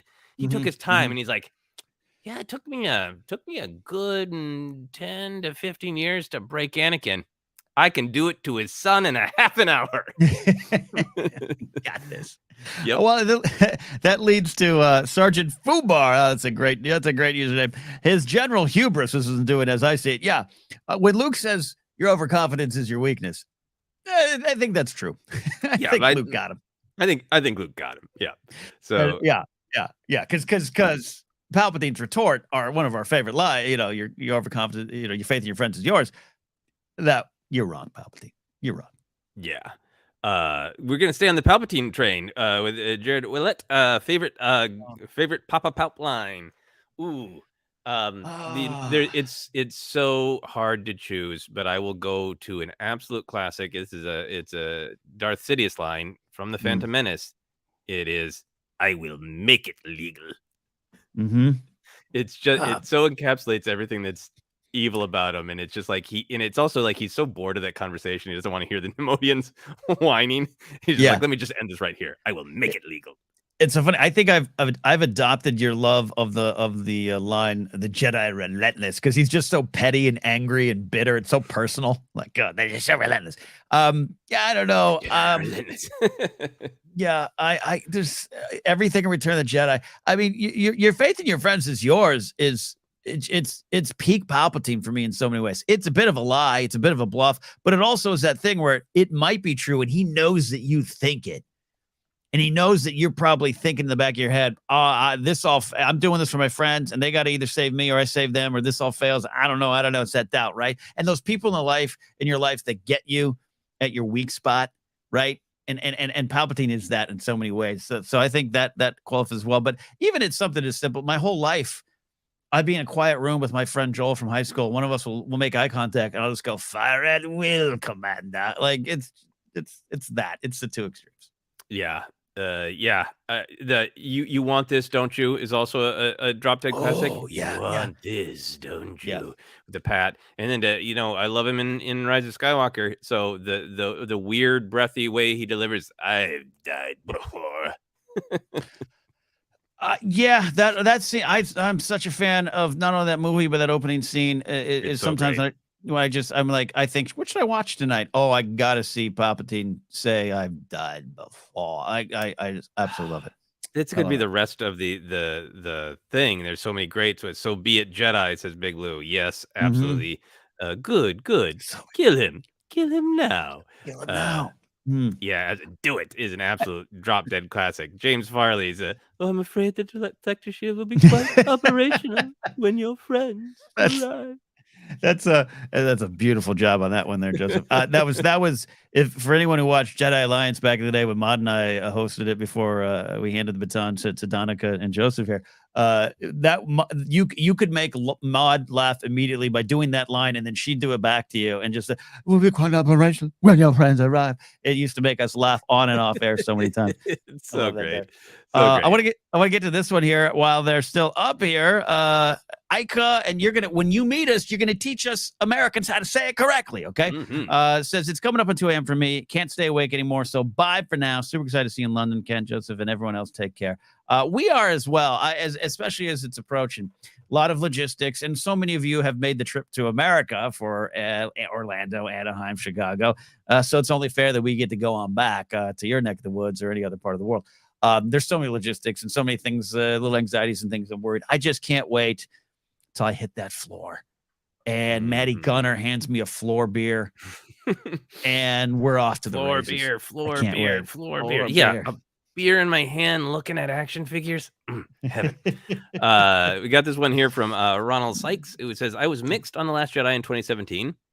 But the talk and controversy led me to Ken and Jedi Council and then to ForceCenter. Always be grateful for the discussion on The Last Jedi since it led me to you guys. Thank you very much for the kindness, both with words and finance, Ronald. We're really, really glad that that something positive can come out of thorough discussion. And as long, again, like we're saying, as long as it's not angry, discussion's great. And there's a lot to discuss in all these films. So I'm glad that it led you here, Ronald. Yeah. No, I love that. I love hearing that too. And I had a lot of fun over there at the old job, and I had some dark times as well. But the spirit of it was to celebrate. And it was a weird time because that's when the pushback against the film went past the film really fast that it was a stressful time at times too. And it seems silly. I've had jobs where a lot more stress. Public safety and earthquakes and people dropping with heart attacks. That's stressful. I've dealt with that. But showing up to talk Star Wars every week it damaged my psyche for a while. I just didn't know what to say anymore. And so if there's any positive thing that comes out of that, absolutely love it. Look, and I'll tell you what, Joseph and I, the ForceCenter emerged out of, some panel convention beers at LA Comic Con, but he comes on Jedi Council. What do you want to talk about? I want to defend the prequels. At the time, I was like, wow, that's curious. Great, let's do it. And we weren't debating it. We weren't point you, point me. We were discussing it.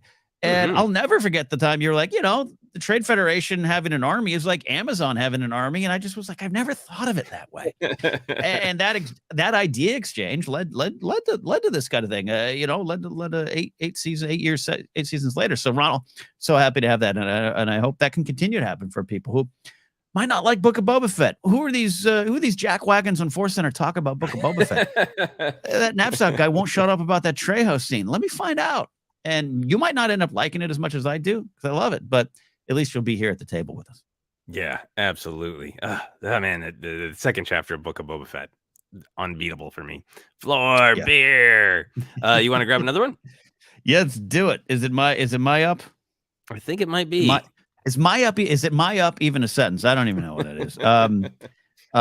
Here's a comment. We'll get Donnie Darklighter. If one of you doesn't come back from celebration with a life-size cloud car pilot, I'll be quite displeased. Also, I just remember we were supposed to be moving faster. I didn't move fast. Yeah, these things happen. That's great. We would love a cloud car pilot helmet. We'll see if we're going to do more YouTube stuff. We'll have to rotate helmets. Yeah, absolutely. I'm scrolling here. Cool. While you're scrolling, I'll just roll through here. Damien asking, where do you think next Star Wars Celebration is going to be? Do you think it's going to be in Michigan?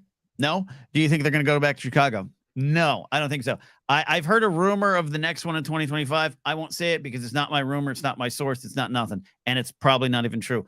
I have heard there's a possibility it is once again not America and not Europe, but who knows? They still got time. But we'll probably find out here in a week or so.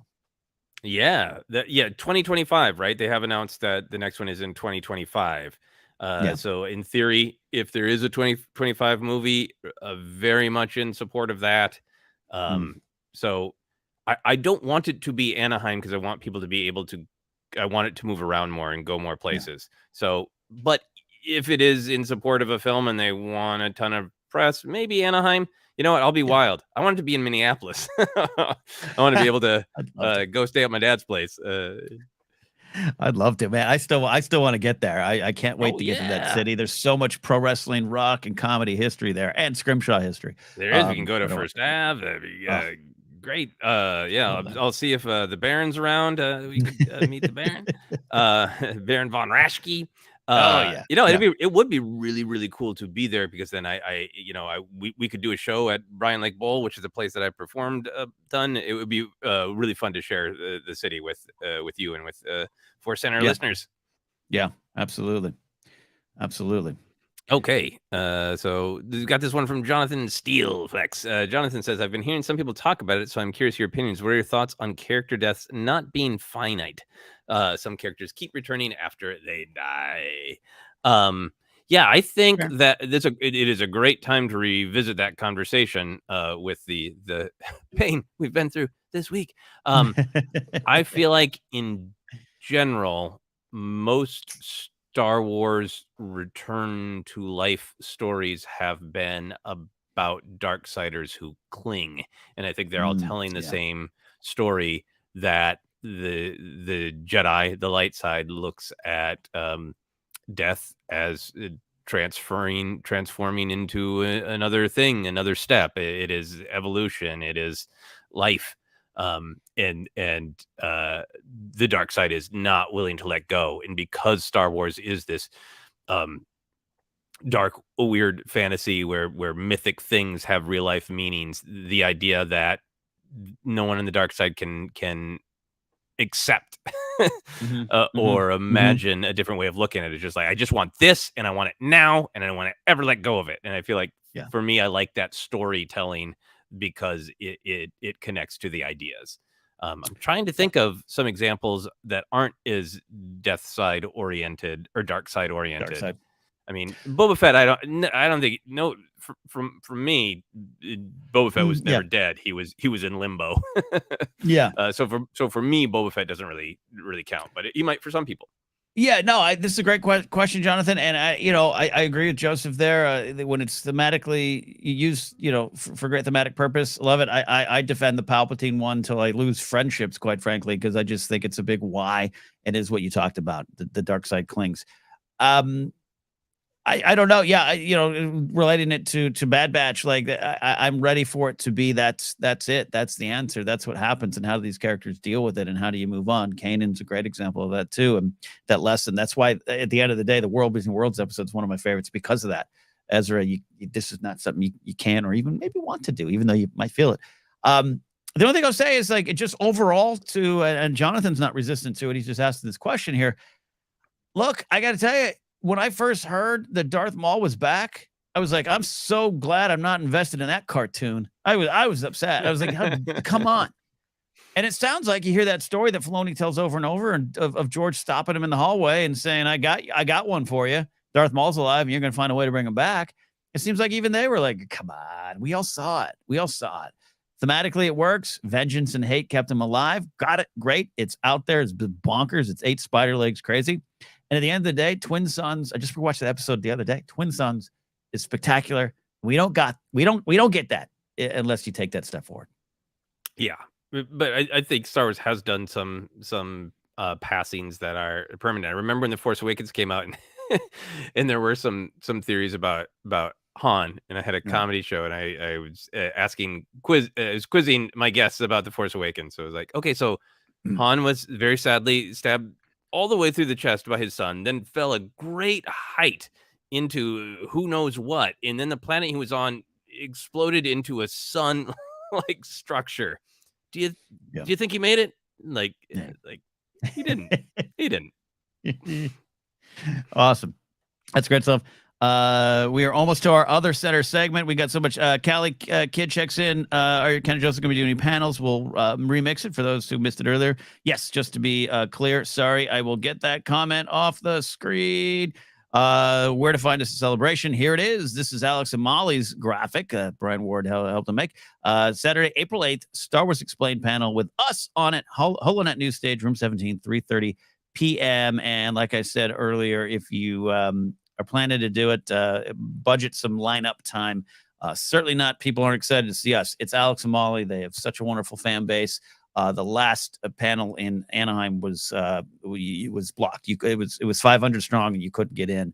I think my buddy Brian Tiller was the last to get in, or one of the last to get in. So get there early. It's gonna be fun.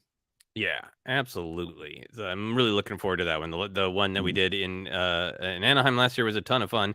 Here's a generous question from John Webster Film. John says, I think Lucasfilm is missing out on some great storytelling by not doing animated films.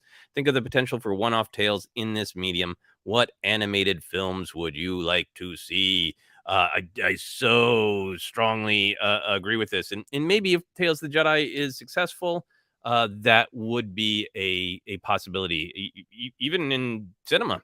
Put it in a movie theater and see if the budget's right. And on Disney Plus, for me, I've gone on about this before. I think there's this extremely great storytelling opportunity to talk about the Skywalker blade in Anakin's journey to construct it. That time between Attack the Clones and between the Clone Wars, and we got some of it with the great Brotherhood book of exactly when Kenobi cut his hair, when they got the armor, from Attack the Clones to Christophsis, is this interesting time period, and somewhere in there, the Skywalker blade was made. And I would love to see in modern canon that story in the Clone Wars style. Yeah, that's a great pitch. You've always had some great animated pitches. Our friend of the show here, Bill Bro Bagginsons, says yes, animated movies, please. And Bill Bro is clearly a big Lord of the Rings fan. They got the War of the Rohirrim coming out soon, and I can't wait for that. I would love Star Wars to do that, John. I would absolutely love that. I think you could hit areas of storytelling that might be more difficult, even with the aging, or even with technology, even with the wonderful Luke stuff in Mando, at least where they got to it. You could do it, but you know, you and I for years have talked about Lor San Tekka and Luke going around. I don't know what the conflict is, but you know, I'd take a road picture of them searching. I think some of that stuff, it's a win. But also, if you get artistic with it, not all this is art, but you know, a little different. You're talking about the Skywalker blade. I love that. I'm silly, but give me the story of the Battle of Jakku and just put all 9 different stories we've seen. From Empire's End to Battlefront 2 to any other, you just put them all in there and just have some 22 stories of the Battle of Jakku, stuff like that on Disney Plus. I don't know what numbers it would do. We'll ask Uncle Bob. You know, I'm a stockholder still, at least for another week. I'll ask him. But I think it's a win. Yeah, and you know, knowing from the Rise of Kylo Ren comic book that for a while Luke had a functioning Jedi school with a teen to an adult Ben Solo and other active Jedi taking part in the galaxy. I deeply do want that storytelling sometime soon as well.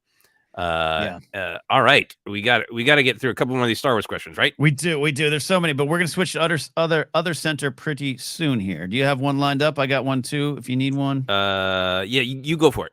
Okay, our buddy Adelardo Fuente, one of my favorite names to say. Hopefully I say it relatively correct. I understand conflict in stories, and that not every member of the New Republic are perfect, but I would like to have at least a few positive examples. What do you think? I also love the Indiana Jones pod. Thank you. Thank you.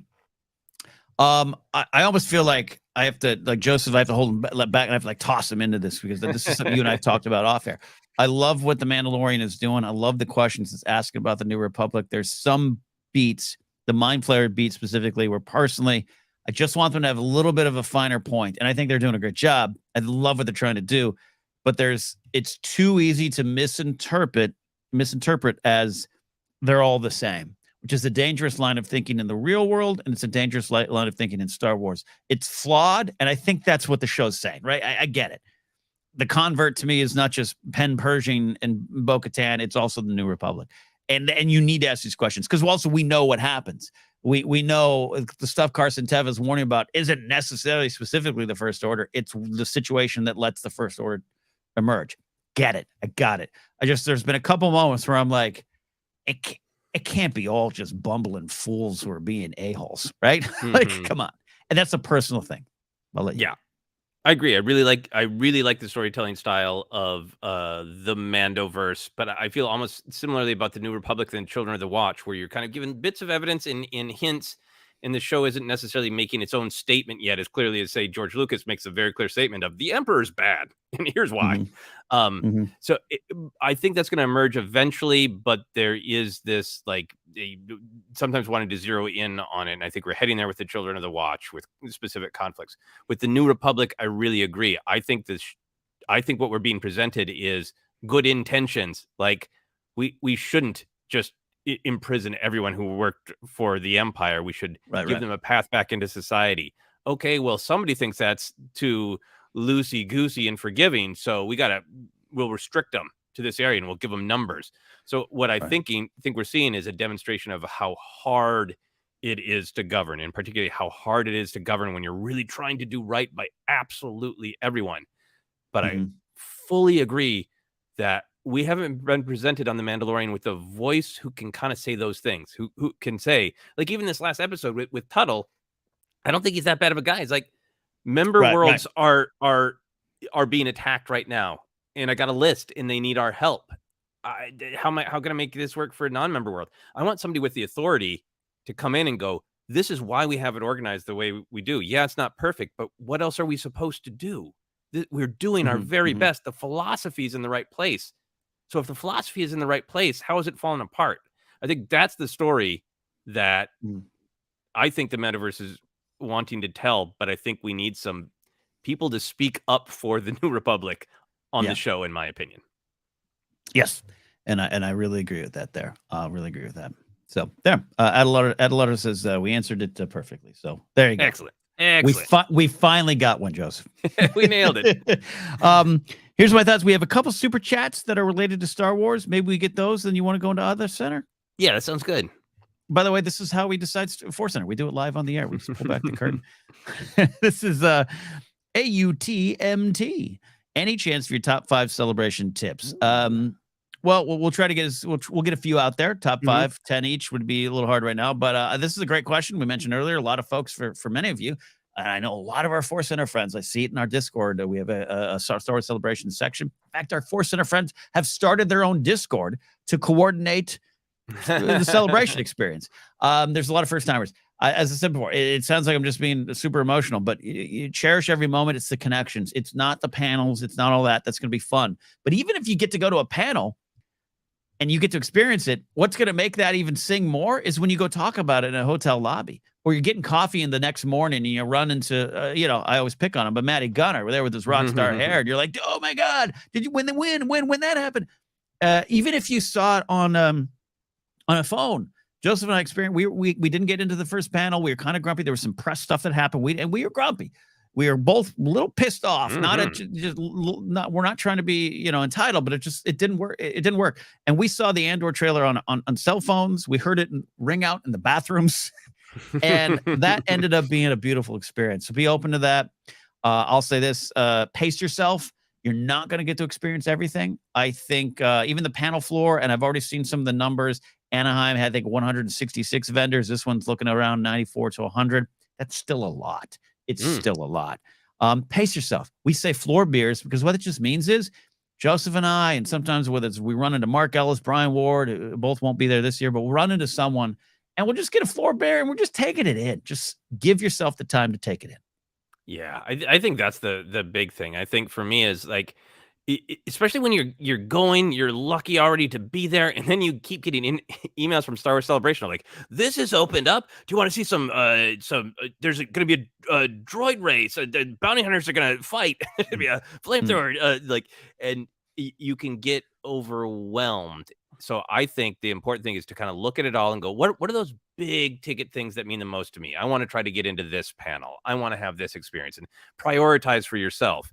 And then after that, just being in this mood, this ambiance is what matters the most. So do you love action figures? Look at the action figures. Do you love cosplay? Sit and watch cosplay. There are smaller panels. Do you love an obscure part of Star Wars? There's probably a panel about it. Is the publishing side your thing? Well, there's signings and all those authors are there. I think it's really a chance to go, what do I love the most? Because I can't do everything, and I don't need to do everything. And I think embracing that, because even I get overwhelmed with the emails coming in. Do you want to do this? Like, I want to do all those things. I literally can't. Give yourself the time in the space to enjoy what you can enjoy. Yeah, and yeah, well said as always, and be present. I have intense. And Joseph knows it when we had separate hotel rooms, but we were staying basically with each other in Anaheim, and I just sometimes have that 3 people I know are at a bar, but 2 are at a restaurant, and I want to go to both. What do I do? It's just where you end up going is where you end up going, and be there and be there for those people. Yeah, and Matty Gunner is saying never stand on the left of elevators. Brits hate that. Ooh, I got to remember that one. Very, very good to know. It's a marathon, not a sprint, says Neil Handstock. Sensible shoes. Good shoes is a great recommendation. Absolutely. Pack some little snacks in your shoulder bag. Yep. All great things. All great things. All great things. I see one more Super Chat Star Wars question, Joseph, unless you have one. No, go for it. Okay, this is our buddy Anakin Crespin. The Blade by Charles Soule wrapped up on Wednesday, and a sequel has been announced titled The Broken Blade. Any chance you'd be tempted to do a comeback, do a comic book deep dive for Mr. Porto Engel? And I think I saw a comeback because it would be a bit of a comeback. I haven't even started it. It's in a red plastic bag from Earth 2 Sherman Oaks sitting on my desk. I'm so excited. I love Porter Engel. So Anakin, never say never. Never say never. We can make some magic happen and do it. I'm excited to take a look. Yeah, absolutely. I'm definitely going to read the Porter Engle comics. I feel really, really honestly bad that we fell behind on the phase 1 books. I kind of always knew it was one of those things of like, if we trip and don't get back up right away, like, but we're phase 2. I keep calling it phase 1 because it's earlier in the timeline. So the desire is definitely there. I think we're going to have a harder time keeping up with everything on the publishing side. So we're going to have to pick and choose. But I've really enjoyed the few times we've done a comic book centered episode, that Rise of Kylo Ren episode, and Porter Engle is a favorite for both of us. I'm so curious about his backstory. So I think it's a possibility. Time is the only thing holding us back. Here's I'll do that. We got a great Patreon goal right now. If we hit 2,000 a month, we'll be able to fund a project with Jennifer Landa doing her old Happy Beeps and Jedi Beats episodes as kind of docs on YouTube, some selected episodes. Maybe the next one is then we go on location and Jennifer teaches us how to cook 9-egg stew, and we do a Porter Engle review. Not just a review of the comics, a whole Porter Engle retreat. Because she's great at that stuff. We'll do I love to cook forms, and then we'll do soup forms. I love to cook myself, but I just know how to do that. Maybe we can all do it. That would be great. Absolutely great. All right. Are you ready to do? I'm excited for this. Yeah, let's great questions with Other Center. Yeah. I was gonna. I ran it today. Was crazy. I was gonna make a graphic, so we'll just have some. We'll have some music of the other center coming in here. Oh, you actually probably can't even hear that music because I'll tell you why. I have my radio station setting on there.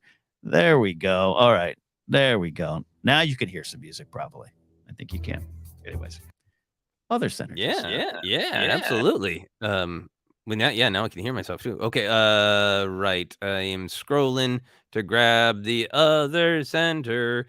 Ken, this one is a kind super chat from a friend Big Lou at Big Lou's Clubhouse. Other question: how pumped are you for the addition of Syrian Hines to the cast of Rings of Power Season 2? I think I probably did not say his name correctly, but how pumped are you, Ken? Kieran Hines, I believe. But believe me, there we go. I said it wrong for about 5 seasons of Game of Thrones, so don't worry about it. I am really excited. I love Rings of Power. Oh man, that show got the Tolkien lore heads upset, and I respect Tolkien lore heads, but man, they have a particular kind of bitterness that is powerful, and I think they missed the energy of the show. Is any show perfect? No, but it was a beautiful show for me, and I am someone who's invested in Lord of the Rings in a general sense. The movies mean the world to me. I haven't spent as much time with the world of Tolkien, quite frankly. I always say this: I know my way around the map in Lord of the Rings. I can't tell anyone how to get to places, but I know the map. I love the show, and Kieran Hines is such a wonderful performer, and brings such gravitas. His Mance Rayder stuff. I mean, Mance Rayder's in the show for like a total of 20 minutes, and he's one of my favorite characters. He's also one of my favorite characters in the books, where a lot of things do play out differently, but he's so powerful, and he's got one of the most important lines in the show to Jon Snow when he meets Jon Snow, and he says, "Oh, I know what you want to be. You want to be a hero." It changes the trajectory of Jon Snow's character, and it's about what is a hero, and it's a powerful moment that he delivers. So to now take that and put it in Lord of the Rings in that world, oh, I'm ready, Big Lou. I'm as ready as when I put that Big Lou barbecue meat rub sauce that you sent me onto my vegan meats. This is exciting. I don't know if I've seen Kieran Hines in anything but Game of Thrones, but I have a visceral reaction to his face of like, what's he gonna say? I want to know what he has to say. Just this face of grumpy wisdom, which I know we both like. I have not yet watched Rings of Power because again, the whole time thing. But I'm excited. When I saw that news, I was just excited for Ken because some Game of Thrones in your Lord of the Rings. Yeah. We had Uncle Benjamin in season 1. He actually got replaced he left for season 2, which sucks actually, quite frankly. But yeah, great stuff. Yeah, Kieran Hines, he's been in so many things, but I realized I'd seen him first in I think one of the Tomb Raider movies with Angelina Jolie and Daniel Craig. Totally forgot. Oh wow, that's amazing. Yeah. All right, Ken, you want to grab one? Yeah. Oh, this is exciting. Other Center here. All right, let's stick around here. in the Game of Thrones world. I saw this question. I had a laugh. You and I have never had an in-depth conversation off air on this one here. Joshua Frutos says, "Thank you guys for everything you do. I'm also a huge fan of A Song of Ice and Fire, and Castle Talk is great." Awesome. And by the way, we are delayed on Castle Talk. We were going to do an episode yesterday. We couldn't. Bear with us. We'll get there. I was curious about Joseph's thoughts on the final season of Game of Thrones. We've never discussed it. I love it. It's a hill I die on, but sometimes I wonder if you'd want to push me off the hill. I don't know. So I want to hear it. No, I am like 90% on board with it. I love all of the ideas. I love where they got, and I agree with the criticism that it would have helped a lot of people to have a couple steps to get to where they got. So like my wife and I did a big rewatch and everything tracked for me. I loved to me, I think the big thing is I think the entire show, the idea that I like the most is, can we escape the cycle of violence? Can we escape the cycle of trauma that the throne is all about? Might makes right, and every time there's maybe a possibility of making a better choice, somebody wounds somebody else because that's the way to live, and then the other person deeply retaliates. So having the show at least partially be about this deep hope that Daenerys could be the person who makes a different choice and then be so horribly wounded where it's shocking to us what she does, but if you look at all the beats on her path, it makes a lot of sense. And to me, I think what would have driven it home is if there was a beat where she was more directly challenged before she unleashed on the people of the town. And I think that's where I know, like, some people had it. Like, for me, it makes perfect sense if she saw something flying at her or flying at something that she loved, or saw one of her dragons threatened. Yeah. That then, like, no, I've had everything taken from me. And if that's who you're going to be, and if that's the kind of leader I need to be, fine. So yeah, that's my like mild criticism about execution. I really like where the show ended up. Yeah, no, I think that's great. I actually really agree with that. And this is one of the ones when the fires burn away, right? Because again, there's a thing of I can get defensive about a show because I'm so invested in it, right? This is where it's valuable to have other people's perspectives. My partner, my fiance Grace, loves Game of Thrones, and Daenerys is her girl, right? Like because Grace, quite frankly, wants to burn the world down on the back of a dragon. But because I can get to the point where I could and like you said, I get where it goes, and I think it's there, but there's some things there, and I don't even think it's just that it was shorter and sped up. I actually really don't think that was what happened. They made a choice artistically, and Miguel Sapochnik talked about. He's the director of The Bells. They made a choice that at one point they kind of cut off Dany, and she becomes a weapon of mass destruction.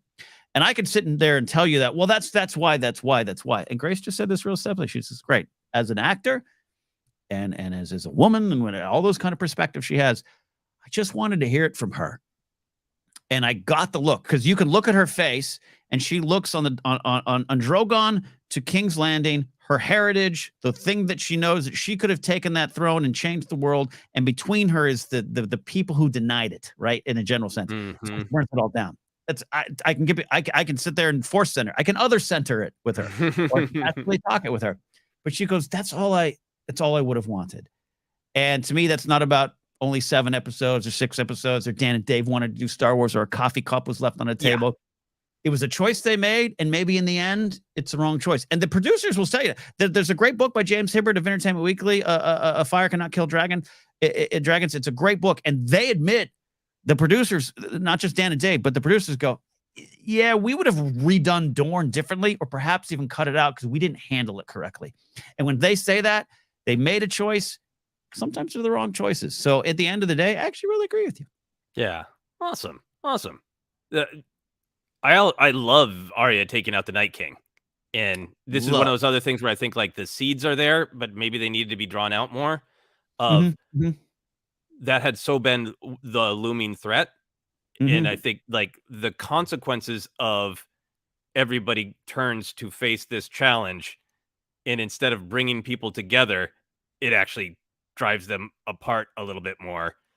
I really love that idea, because I always really did take is one of the things I love the most about Game of Thrones. Of like, we are mired in our politics and this problem. Like I don't know how much George R. R. Martin intended is the climate change analogy, but it's always felt to me of like, actually, there's a thing coming from the north that's going to kill us all.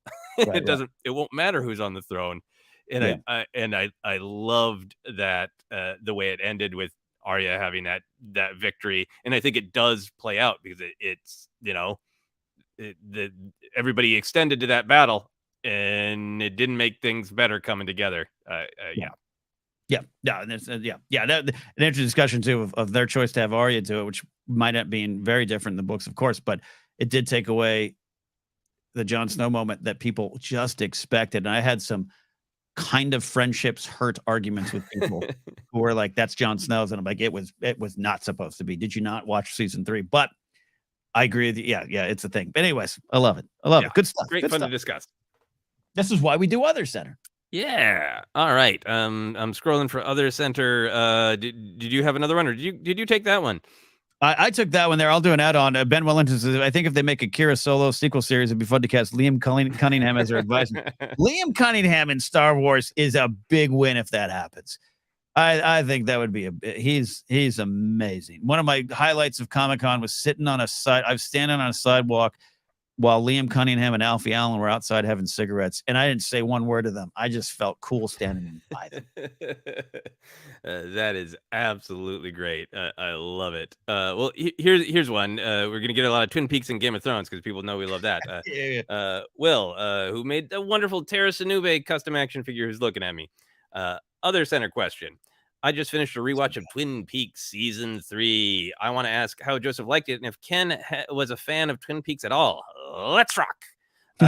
Great Twin Peaks phrase. Ken, you've never watched. Have you watched any Twin Peaks? I've never watched it. I've seen some clips and I know the references. It was you and I forget, we're roughly 1 or 2 years apart, year and a half apart type of thing. So for me, it was like junior high, and my drama teachers were like, you all got to watch Twin Peaks. And it was not something not for the show being bad, but that's not something I could sell my parents on watching on our one TV. We're going to watch The Cosby Show, which worked out well for everyone. I didn't watch it.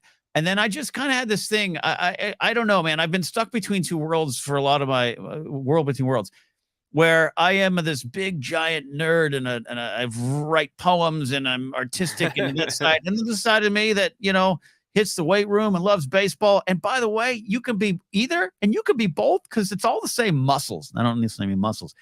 And I was in that area of time where it was too weird, and I didn't invest in it, and I regret it.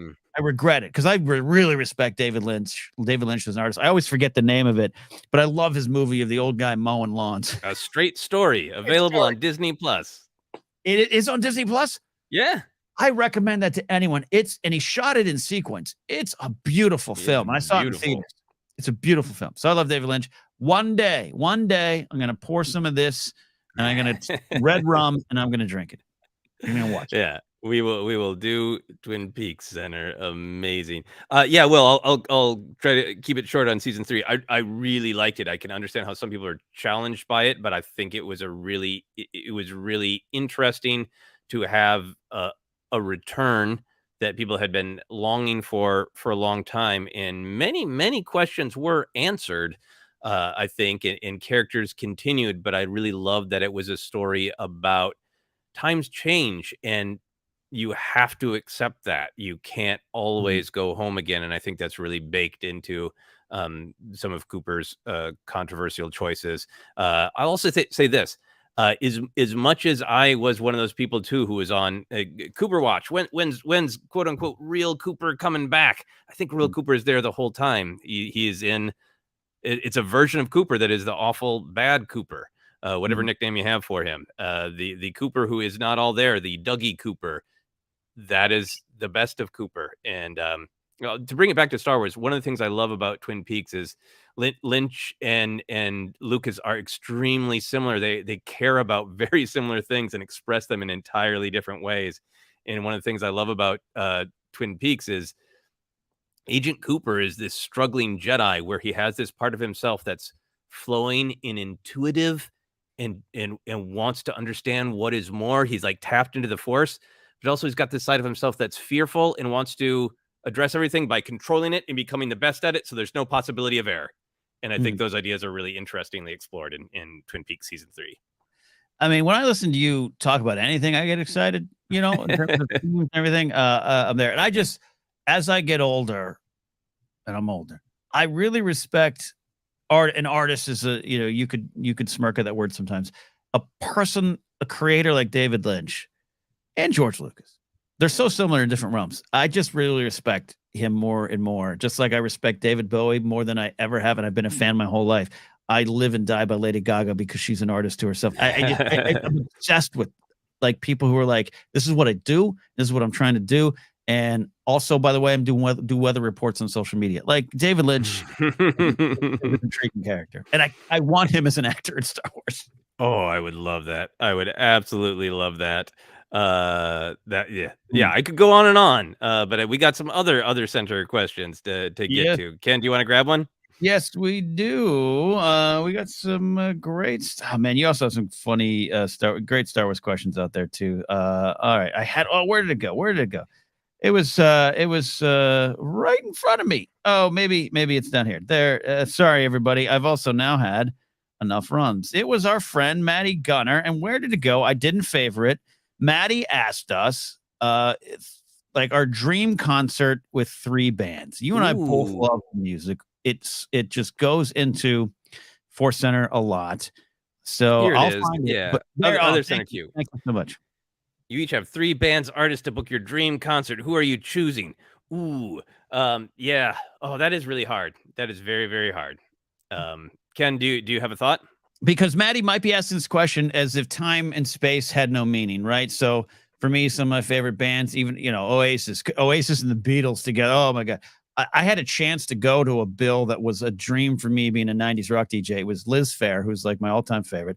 Garbage, Shirley Mann's one of my all-time favorites, and Alanis Morissette. I had tickets, and I couldn't go because I was flying out to New York the next day, and I had to take a Chihuahua 2 hours north to my parents' house, and I had to sell the tickets, and I couldn't go.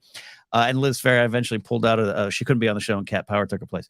So you could go that to the dream, but I'm going to be a little music snobby. And three of my favorite bands right now that I want people to recognize their greatness. If you're a rock music fan, and not Maddie Gunner's a little harder rock than these. One of my favorite bands, and I think one of the greatest of all time, and I think history will prove that. It's Haim. I want Haim to be the lead, and I want 2 other bands that I love. I love this band Livermore, but when I went to a Livermore show and I saw this band Child Seat is effing brilliant, new wave, modern version, rocky stuff going on. Madeline Matthews is the lead singer. She's amazing. And there's a band called the Pom Poms, which is led by Jessie Peo. She's this beautiful, talented, funny. Her Instagram follow. Oh my God, she's so funny and she's so talented and she can do so many different styles. But Pom Poms is like a 60s psychedelic rock inspired band.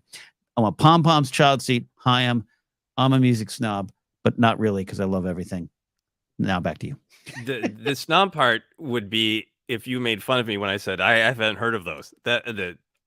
Right, and I want exactly. Yeah. No, you're right. No, I Garbage, joke. I know from their Bond song, but yeah.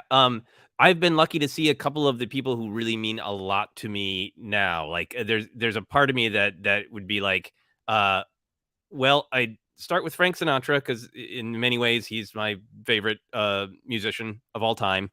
There's a direct line between Sinatra and Axl Rose. Axl Rose has actually said that Sinatra is one of his favorite singers. I think that's what amazing. Elevates Axl Rose is that he does all of the great, powerful screeching, but he's got such a base of a singer, and he does some Sinatra phrasing. One of the concerts I went to when the audience were falling out, he played a Sinatra song over the speakers. He didn't actually sing it. And then even before I super got into Lady Gaga, I was like, she feels very connected to the history of Italian singers who are going to be like, I'm going to grab the entire reins of my career in life. And it's not just song. I'm a total artist. There's a direct line to me between Sinatra and Lady Gaga. And then, hey, she did a bunch of stuff with Tony Bennett. So I've been lucky to see Guns N' Roses and Lady Gaga in concert. So if I'm going to put together my dream concert of people that I haven't seen, I'm I'm gonna go with Sinatra. I'm gonna go with late 50s, early 60s, where his voice is still really strong, but a little bit wounded, and he's got to find some clever ways around it. And he's kind of riding high, but he's also a little bit of an underdog. So there's this great tension where he's sort of like, I'm so happy to be here, but also I feel like I got to poke at things to hang on to my underdog cred. So Sinatra, amazing. Then the Beastie Boys. It breaks my heart that I never saw the Beastie Boys live. Yeah. The Beastie Boys are I don't think I've talked about them much, but they're big to me. Like last month, I was like, oh man, I'm depressed. I need to listen to Paul's Boutique. Then things will be better. Love it. So, love it. Phony paper passing at Nick's check cashing. Amazing. And then to make it real weird, I would end with a band that I'm sure everybody has heard of, Darkest of the Hillside Thickets. They are a Canadian rock band who does great rock, but it's all inspired by the writings of H.P. Lovecraft, and they dress up as horrible monsters while playing, and they haven't left Canada in like 15 years, so I've never been able to see them. God bless them. What's the name again? Darkest of the Hillside Thickets, which is a phrase from one of Lovecraft's stories. That's there was that band You'll Know Us by the Trail of Dead. That's amazing. I love that. Yeah. So great stuff. All right. Let's see. I'm gonna grab another other center question. I have no idea what your answer to this one is, Ken. Are you excited for the Power Rangers 30th anniversary episode? No, I never watched Power Rangers, and I had friends Rums hit me. I had friends in high school who loved Power Rangers. I never watched it. Yeah, I think for me, I just missed it age-wise. I've been seeing a lot of people excited because one of the Power Rangers is writing a book. I'm excited for that. I'm excited for people who love Power Rangers. I've been having a ton of fun watching X-Men, the animated series from the 90s, because I missed out. I was at the wrong time for that. So I got to go back and give Power Rangers a try. Yeah, that's funny. That's I got another one too, unless you have one on deck, Ken. Yeah. Hit me. Okay, we've been talking a lot of pop culture. Let's get back to something that everybody has a strong opinion on, and this is from Natalie. Thank you very much for the £5. Natalie asks, I'm watching with my cat Lemmy, and we want to know, cats or dogs? There is a correct answer. Emoji face with tongue out, I believe. Wow. Like a doggy or cat. Wow, that's I'd love to know why the cat's named Lemmy. I'm thinking of some Motorhead songs right now. Time to play the game. Here, Natalie. And Natalie just, I think, popped up in our new member to our Discord server there. So welcome. Wonderful.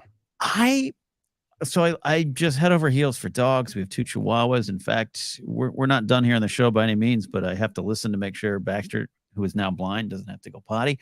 I do love cats. The problem is, for me, I am really allergic. I've gotten better over the years, but my dad is better over the years. My mom and dad actually have 2 cats now. My dad almost died. There was an incident in the 70s when I was like 2, because that's how old I am. They had to go to the ER. Like, my dad almost died because his allergies to a cat, like, closed his throat up. So we didn't grow up with cats. So all the jokes about cats, I get it. They're a-holes, it isn't that. I love cats. My friend Matt Key and his wonderful wife, Brittany Wallach, who works over at the Critical Role organization. They have 2 great cats, Raymond and Hawkeye, who is this cross-eyed cat they rescued, who is the most amazing cat I've ever met. And I love him to death. And I hadn't seen him in a while. And I went over to Matt's house about 2 weeks ago, and Hawkeye was like, hey, you home. And like, we hung out, and it was great. So I do love cats. I just prefer dogs. Yeah. I've had a fascinating journey with this. I grew up initially with dogs, and I was sort of like I was indoctrinated by my family that we were a dog house. I think I've told this story before. I briefly, first grade to third grade, I went to a Catholic school, and we had like a word scramble where you would get the letters mixed up, and you're supposed to pick out the word, and they were all religious. And I saw like OGD, and it was like, oh, dog. And my teacher had to be like, God. We were looking for God. And it's like, and I fought with teachers because we had assignments where we were supposed to list our family members. And I'd be like, well, my brother Joshua, my father Timothy, my mother Patricia, and Dusty. And they're like, who's Dusty? My poodle. I'm like, no. And they get mad at me, and so I'd fight them about it. Then one year when I was a teen, we just moved into a new house. It was the 4th of July, and this orange tabby cat came to the door, screen door, just sat there meowing. And my brother and I were like, okay, well, the cat's been there for like 8 hours, checked out other houses, came back, apparently likes ours. Like, I know we're a dog family, but can we take this cat in? What do we tell Dad? Yeah. And my parents like, yeah. Named the cat Liberty Bell to call Libby because we thought the cat was a girl. Took the cat to a vet and like, this cat's a boy. So changed the name to Uncle Sammy, the Sammer cat. Love that cat with all of my heart. Just the absolute coolest cat, like that wanted affection. Sometimes it would come over and would knead on you and lick you with the weird cat tongue. And other times it'd just be like, I'm too cool for this today. My favorite thing is if Sam missed a leap, he would look at you quickly of like, you didn't see that. Don't bring this up. It didn't happen. You know, that utter cat pride. So I always thought I'd have pets growing up. When I first moved out, I was just like, I'm not responsible enough. And then when I married my wife, she's got enough of an allergy that we can't have them in the house. So I don't have to choose because it's not a decision for me right now. Love that there. That's beautiful. Yeah, it's a tough question. Billboard Reagans was right. We could lose subscribers on that answer, but I think we answered it right. Yeah, I love it there. The tragedy is my dad loves cats, and he was an artist. He used to draw cats and lions and tigers on. He loved those kind of the felines. Just couldn't have one, but now he does. So there you go. Yeah. All right. Yeah. Go for it, Ken. All right. This is a silly one here. And if Ken Bloom's still in chat, he'll probably weigh in on this one here because there's some peer pressure going on here. Jonathan Steelflex says, Joseph, will we ever get to see you, Ken, and duo on Fortnite together? Would love to see that. So yeah, I absolutely love Fortnite. I Ken Plume peer pressure me into playing. Ken's got the YouTube show Force 5. Check it out. And I played in 2018 when I started streaming on Twitch, and I stopped after I just didn't play. And I love it. And it's I'm not here to defend the game here. It's a silly game. It's a lot of people look down on it. It's also inherently violent. It's all those kind of things, but it relaxes me. I have fun. But Joseph's a good gamer. Joseph's great at Battlefront. I think you'd be a great Fortnite player. I am so rusty. And if you can't invert the Y-axis, I'm done. So as long as they still keep that, because I need that Y-axis inverted. To me, it's yes, maybe someday, even with Fortnite, probably more likely to do a Star Wars game together. I've talked about it many times on the podcast, but I have a hard time stopping myself. 2018 was a good year for Battlefront 2. I lost some time. I had some extremely irresponsible conversations with my manager about selling a television show while I was actively playing Battlefront 2. It's like, I think that's we absolutely should approach that person. I thought the pitch went well, and trying to hide the fact that I'm, being Kylo Ren at the moment. So I gotta be really careful. I just have to be really, really careful. And right now I don't have the equipment. I don't have any of it. I don't even know what the equipment is. I am an infant when it comes to how you make video game go on internet.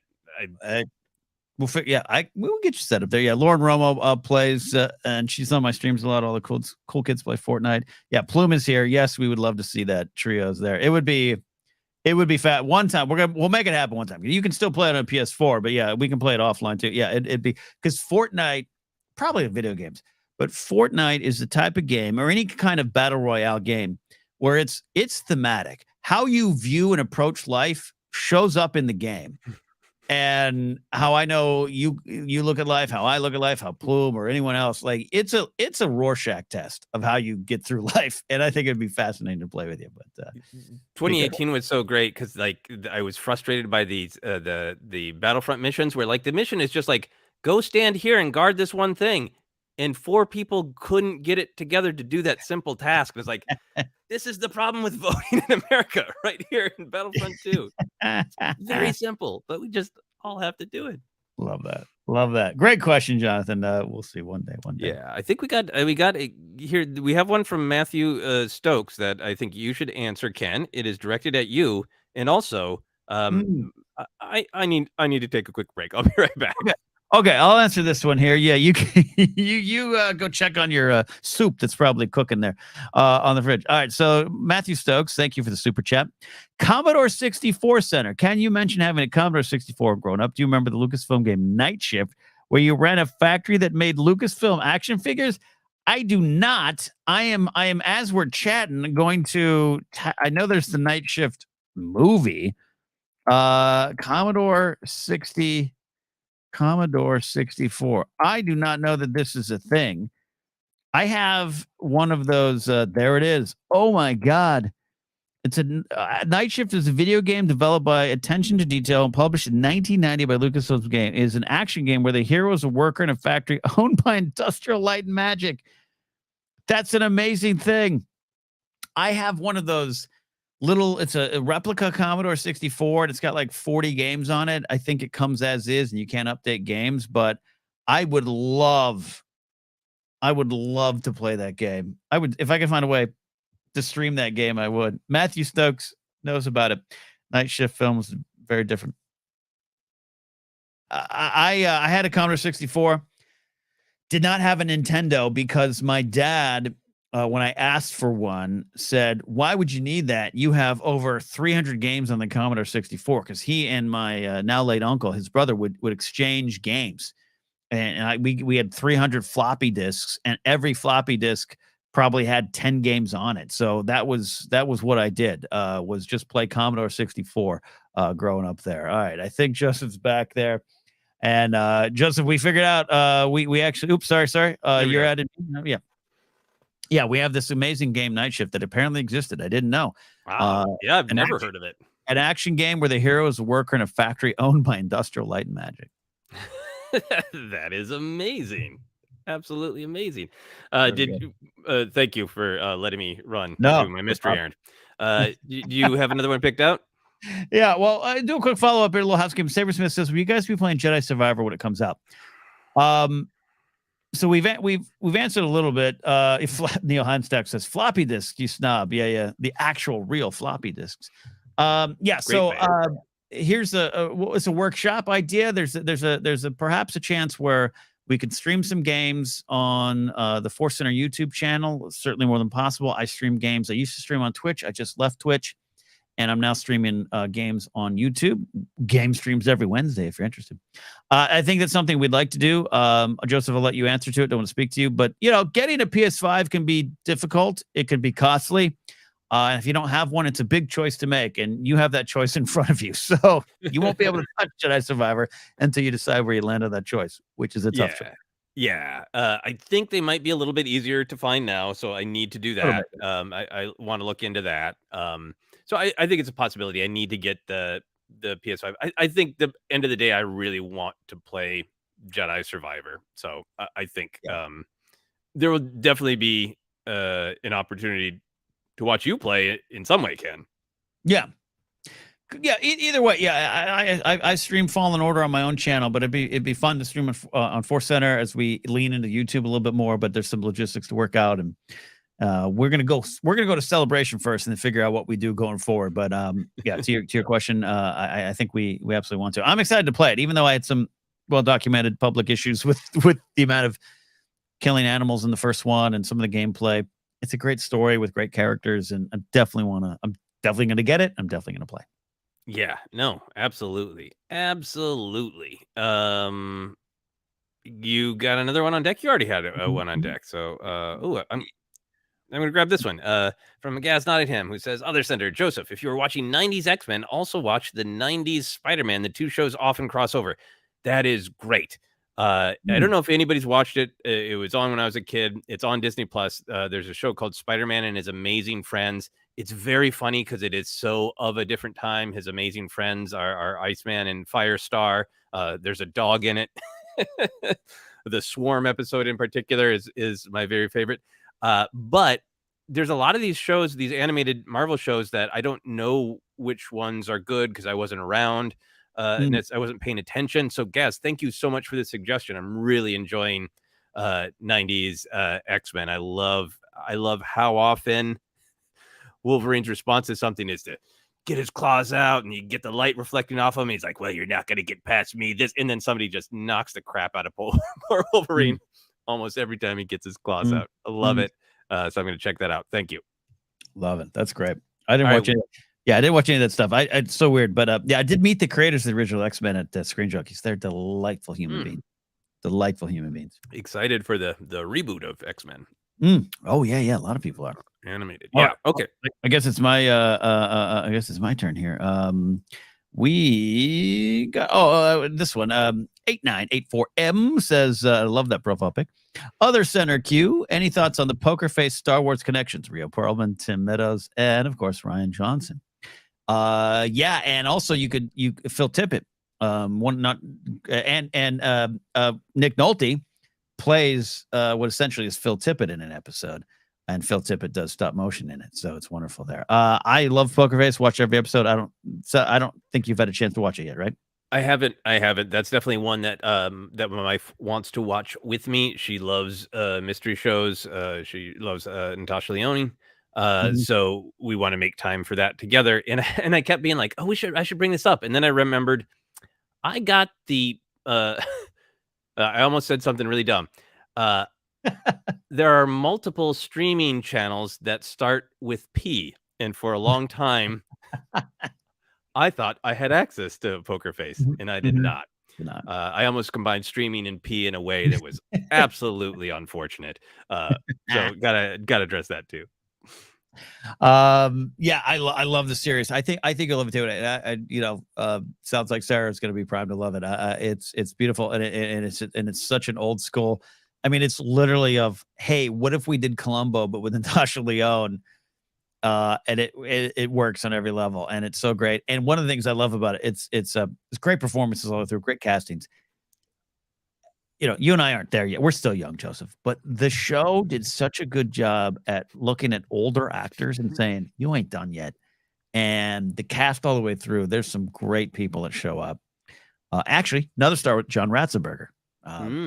Wow. He shows up. He's great.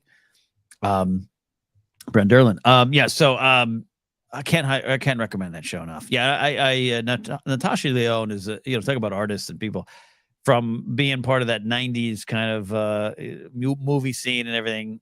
She's spectacular. I actually was shopping once in a Whole Foods in Burbank, and she was there. I've never seen a rock star in person like I've seen that. She's something else. Full leopard print pajamas in her hair, glasses, shopping in the frozen section. It was amazing. So I'm a fan, and the show's great. Oh, that is great. Oh, I would love a sighting. It was surreal. And Grace is like, oh my God. And I look, and then at the time she was dating Fred Armisen, and I turn around, I'm like, hey, it's Fred Armisen. And like they were just a couple shopping. Just a couple of shopping. That's great.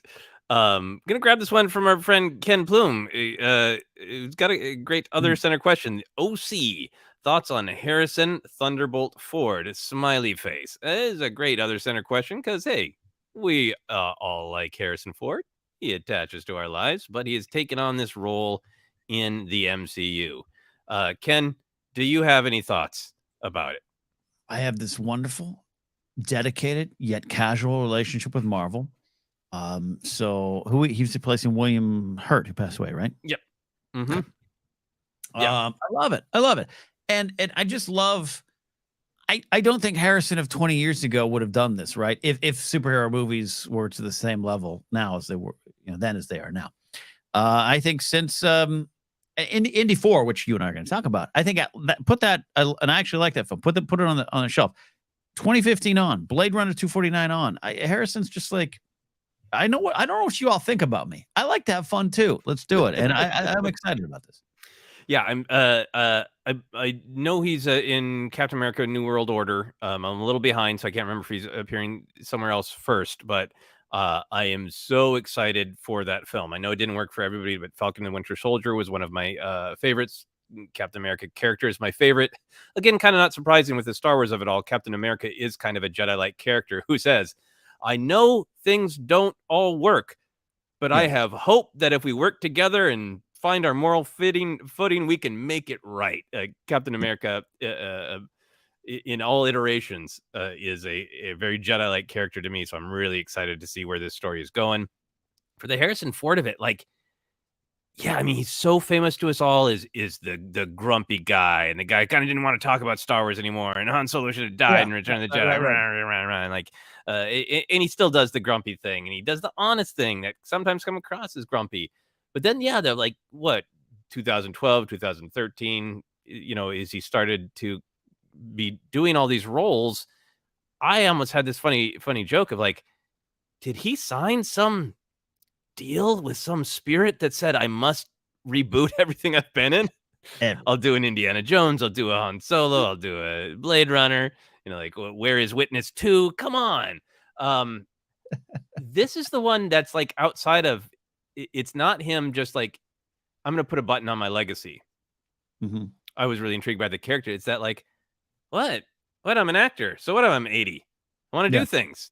Yeah, of course. If you come up to me and you start talking to me about what happened to Thunderbolt Ross in issue blah blah blah of the Hulk, and get the out of here. I don't know what you're talking about. But it's a job, and there's always been that there in his grumpiness of just like, if it's interesting on paper, I'll try it out. I'm an actor. I want to try things out. I'll do it, and I love that he's being in something that's this big MCU. But isn't him going like, yeah, I'll do one more of those because I liked it and my legacy and like whatever. He's just doing it. Yeah, that's great. I'm excited. I mean, I'm definitely gonna check it out. I love it. He probably needs to buy another Cessna or something. And he wants the money. But I also think he's such an actor. He's an actor. He's such a performer. It's that you and I always talk about that Star Wars. Now I can get to work. Like the fact that he's gonna bring what is, and a lot of people in chat. I haven't had a chance to watch the show yet. I think I do have access to it, but Shrinking, the Jason Segel show with him on it, Real Doomslayer says he's very grumpy and shrieking. My friend Matt Knutsen's in Shrinking, and I'm waiting to check that out. That show out as well. So love that there. Great question. I want to make sure we honor all super chats, and I think we have at least one here, and I think it is. For you here, Matthew Stokes. I'll be all in for a damn fine coffee center. Joseph, if you had to summarize your passion for Twin Peaks, what aspects of it would you emphasize the most? And guess what, Joseph? I'm going to flip it on you. I've got an errand too. Oh, wait, okay. Oh, wait, no, just leave your screen up. Leave your screen up, and I can. Yeah. I think I know not everybody's a fan of Twin Peaks, so I'll try to answer in a way. A lot of people haven't seen it, so I'll try to answer it in a way that is Twin Peaks specific, but also a little bit broader. I think for me, my deep love of Twin Peaks is that it has this incredibly human sense that people really matter. What happens in our lives really matters. The good things, the dark things, the things we're trying to hide from ourselves, and the pure love and the pure connection. There's that sense. But the reason I was drawn to it when I was a teen is I had a sense that I was different, that there was something more in the world, and I don't mean just like religious. I think for me, where it's coming from is like, I'd talk to kids at school and they didn't question anything about life at all. And if they did, they didn't express it to me. And I was so interested in art, and I liked science fiction and fantasy and superheroes because, like, what if there is something else? What if there's something more? What is intuition? Why do we want things to be artistic? And Twin Peaks starts out as just kind of a quirky soap opera. And then it blasts into this idea of there's more in heaven and earth than we have dreamt of in our philosophy. There's these intros that David Lynch wrote for a version of Twin Peaks where the character Log Lady gives these weird cryptic introductions. And one of the introductions to Twin Peaks in a specific episode is, what if we have all of the answers we need to make sense of everything? We're just misinterpreting it. That the smell of a strawberry is the answer to something, but we don't really know the question. And there's something so powerful to me about being open to our senses, being open to nature, being open to creativity and intuition and connection, and this idea that there's something more. And sometimes that something more is scary, and other times it's the most beautiful thing in the world. That's the spirit of Twin Peaks. That, like, I don't want to be melodramatic. It didn't save me, but it made a huge difference in my life. It made me feel like things that I sensed and imagined about myself weren't wrong and freakish, that other people could feel this way. I mean, I came back either at the right time or the wrong time. You finished that wonderful monologue alone. That was beautiful. Beautiful. Beautiful. See, this is what we do. Other center's been really fun. Yeah. Yeah, it's great. It's really wonderful to see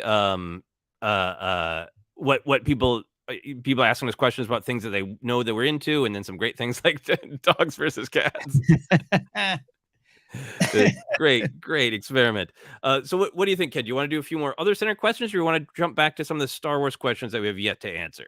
Maybe a few more other centers. We'll finish some Star Wars and wrap it up. We're going strong here at 2.5 hours. We thank you all who have been joining. This has been our highest viewed live stream in a long time. I think it might be even the highest overall. I'm choking because I ran back as fast as I could in here. But this one's kind of a mix of both. Jonathan Stillflex checks back in with this question. When taking notes for the report episodes, other than the figures watching with you, Joseph, do you all have any watching rituals? Do you pause to write, or do you force yourself to let it run? I think that's a great question. And it's other because this is a question I'm going to have to answer about Raiders of the Lost Ark. So where do you go? That's a great question about Indiana Jones too. I think I'm gonna approach it the same way. I have got it down to a system that makes sense for me. Especially like for Mandalorian and Bad Batch. It's different when it's a movie and we don't have full control. We can't stand up in AMC and go pause that. I mean, we could, but very rude. I do not let myself pause or rewind the first time. I watch it and I let myself experience it. And then I sit with it and I make my initial notes about like the what I think is the big picture thing at stake. Because I don't want to get too lost in the weeds. I just want to go like, what did each character care about? What am I left thinking about? That's probably the big idea, and that's probably like the theme. And then I'll realize like I got to get some quotes. I got to make sure that I'm not spiraling off, but that there's evidence in the text for what I'm talking about. Then I love watching it again for the Disney Plus shows in the morning. And that is a massive pause fest for screen captures, for writing down action beats with like funny beats, writing down quotes. So I do one totally uninterrupted and one totally interrupted. Yeah. Okay. That's similar. I think definitely, especially if I'm watching at midnight, I'm usually watching with Grace and she's not going to want me to pause and take notes, but I just think, you have to take it in, right? Because we're fans first. We engage with them that way, and it's about the feel of it. And then after that, I usually slink off to bed because I'm tired, and I don't stay up as late as I used to. But usually when I'm sleeping, I try to. I don't make any. You make notes like before you go to bed. I don't make any notes, and then I just try to think, what are some things that jumped out to me that I think this episode was about. And then, it's funny you say, like, I don't want to spiral off or anything, or if like, hey, what is actually there? I try to do that as well to make sure I'm not infusing too much of what I want to be there and too much of my own life into it. But often, I don't know what you find. Often I find that what your soul's connecting with is there because it's speaking to you. So I do that. And then, then I wake up early and sit down and watch it again, get my little English muffin and coffee. And that's a bit of a pause fest. And lately, this hasn't been for everything, but lately, I guess to pull back the curtain, you and I really pulled back the curtain. You and I record usually at 11 a.m. So usually by 10 a.m., I finish my rewatch, I finish my notes, and some days I go in depth, and sometimes I let it fly a little bit. And I love to kind of slide on the ice and find out things as I go along. And that's why sometimes if you're listening to the show, Joseph will say something, you'll hear me go, oh, yeah, boom. I like to kind of flow with those kind of emotions. But lately, it's been really beautiful. Beautiful. I sit down and I play MLB The Show, my baseball game. So I don't need the sound on that game, like say a Fortnite, which is you have to hear sound, or Red Dead. I'll play baseball, which I can play on autopilot, and I watch the episode on my computer in my headphones. And often when you're just kind of, you've got the notes down and you've thought about the episode a bit, suddenly you'll find clarity of like, oh, because what did that scene mean? What were they saying? What were they, the artists, the creators, the actors? What were they doing in that scene? Ah, I got it. And it's not a question, it's a test where you try to get the right answers. It's just like, oh, I hear it. I see it now. Oh, got it. And that's been kind of rewarding. So that's my process. That's great. I didn't know about the MLB. That's great. Yeah. And that's a fascinating thing to talk about too, of like, I think the value of art is it's a conversation and we bring something to it, and you can watch something once, alone by yourself. You watch it again with a group of friends on a specific day. Maybe it's been 20 years and something in the world has changed, right? And you bring yourself to it. But kind of trying to decide like, how much is this a discussion about, what do I think the artists were trying versus what is speaking to me, and being honest about the difference between the two. Yeah. Love it. Amaranth says this is actually what happens. It's like you turn off the talking computer and just use the Force. Yes, that's how I think it kind of works for me. I'm distracted and I hear it at the same time. It's like the Bendu speaking to me. You can't see it, you're not looking. That's not a quote, but Yeah, no, it's great. It's great. You got to. And my attempt of turning off the targeting computer is just sitting there and thinking about it, and then going back and going, was I imagining things? I'm gonna grab this one from Sergeant Fubar, who says, have you seen The Rocketeer? It comes from the same adventure serial DNA as Star Wars and Indiana Jones, and was directed by Joe Johnston, who is a concept artist for The Empire Strikes Back. Yes, he was. And the director of one of my favorite MCU films, of the original Captain America. That is a lonely branch that I'm out on, but I love that film. I've seen The Rocketeer. I think I saw it in the theater, and I've seen it 2 or 3 times since. Great opportunity to appreciate Griffith Observatory, which if anybody is not from LA and wants to visit, oh man, Griffith's the place to go. So I love The Rocketeer. I did see it in theaters, and I did enjoy it. I have not seen it since. It actually was filmed in my neck of the woods where I grew up in the Central Coast of California, Pismo Beach area, which is actually lower than the Central Coast technically, but so it's part of the film history up there. 10 Commandments was filmed up there, all that kind of stuff too. So it comes up a lot. So I have an affinity for it just based on that alone. But I remember I loved it in the theater. Loved it. Yeah. It's in that weird era too, where like Batman hit big, but everybody was trying to do like the comic books, but we're nowhere near the time we are now with the MCU and DCU. So you got the Shadow, which I love the character of the Shadow.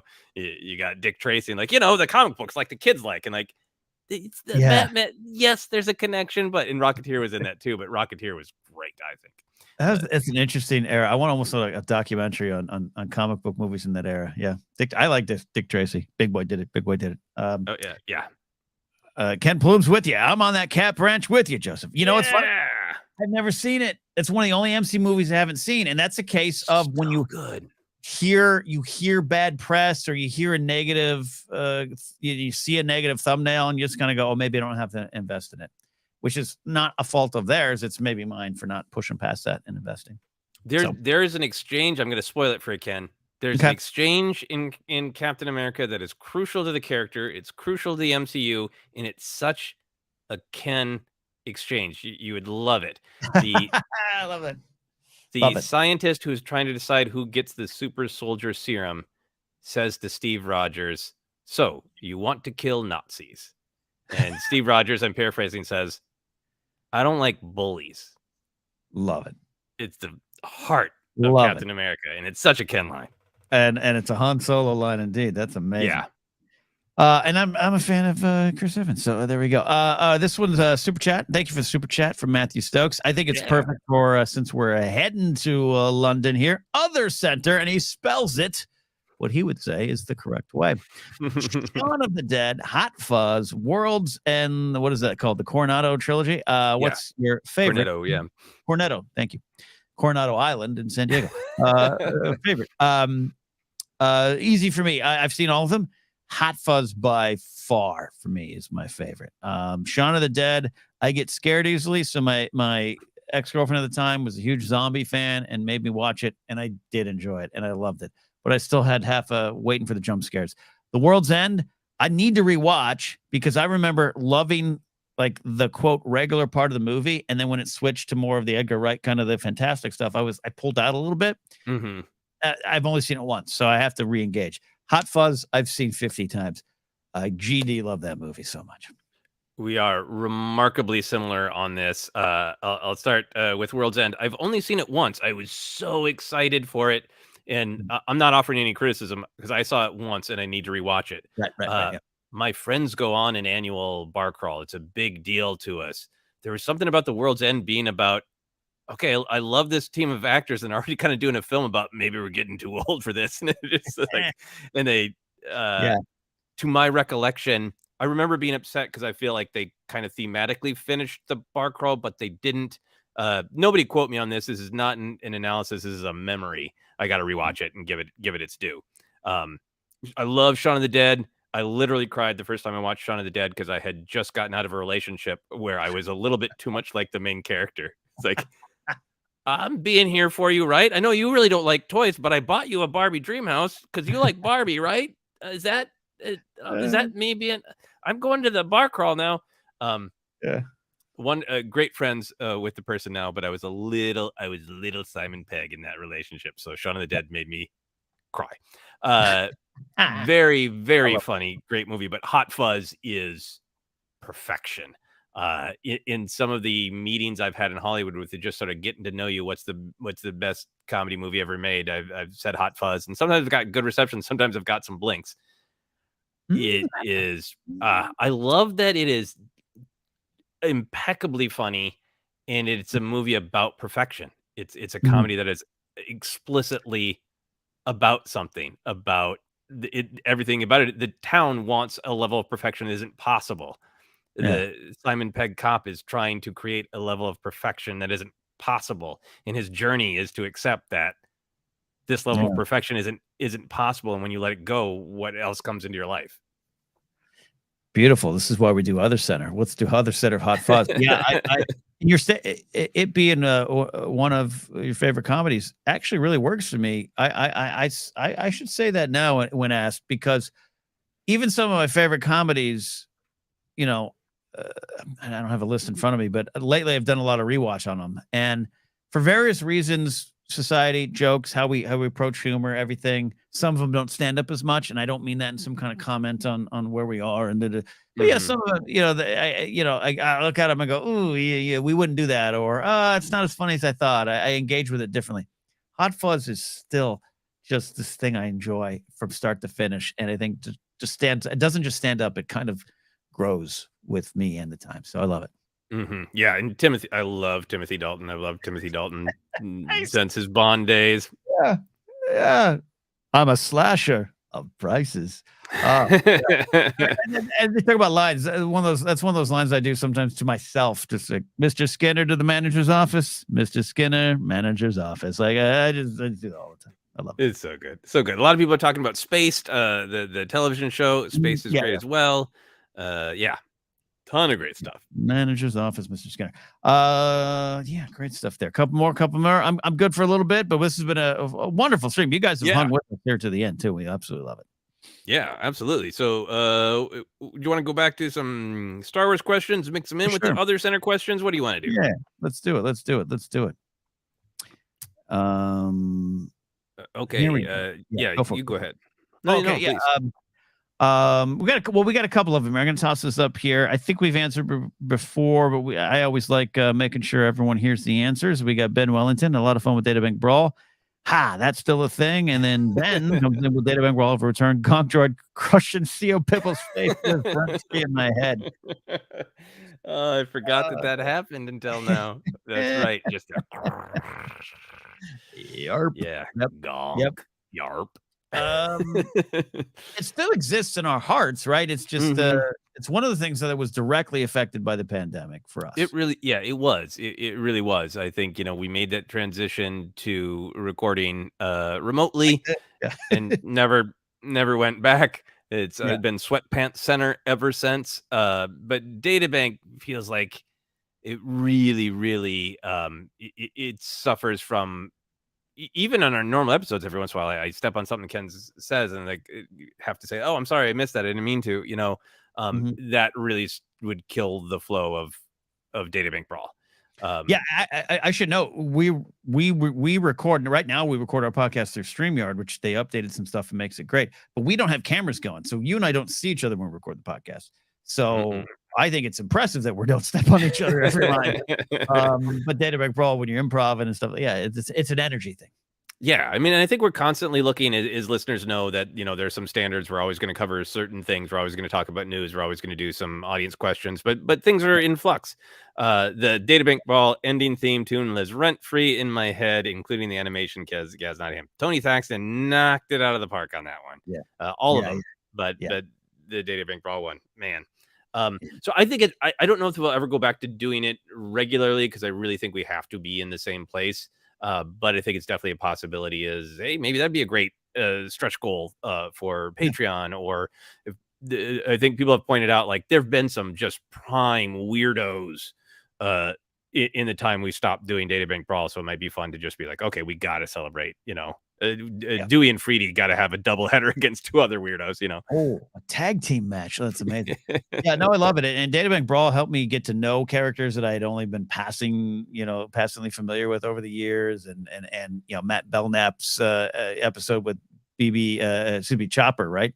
With the cape on it. And our listener Shaler sent us handmade cape versions of Chopper. Like, all that stuff is great. But I want to highlight that Matthew Stokes is Mike Black on the Qui-Gon Brawl is one of my favorite episodes.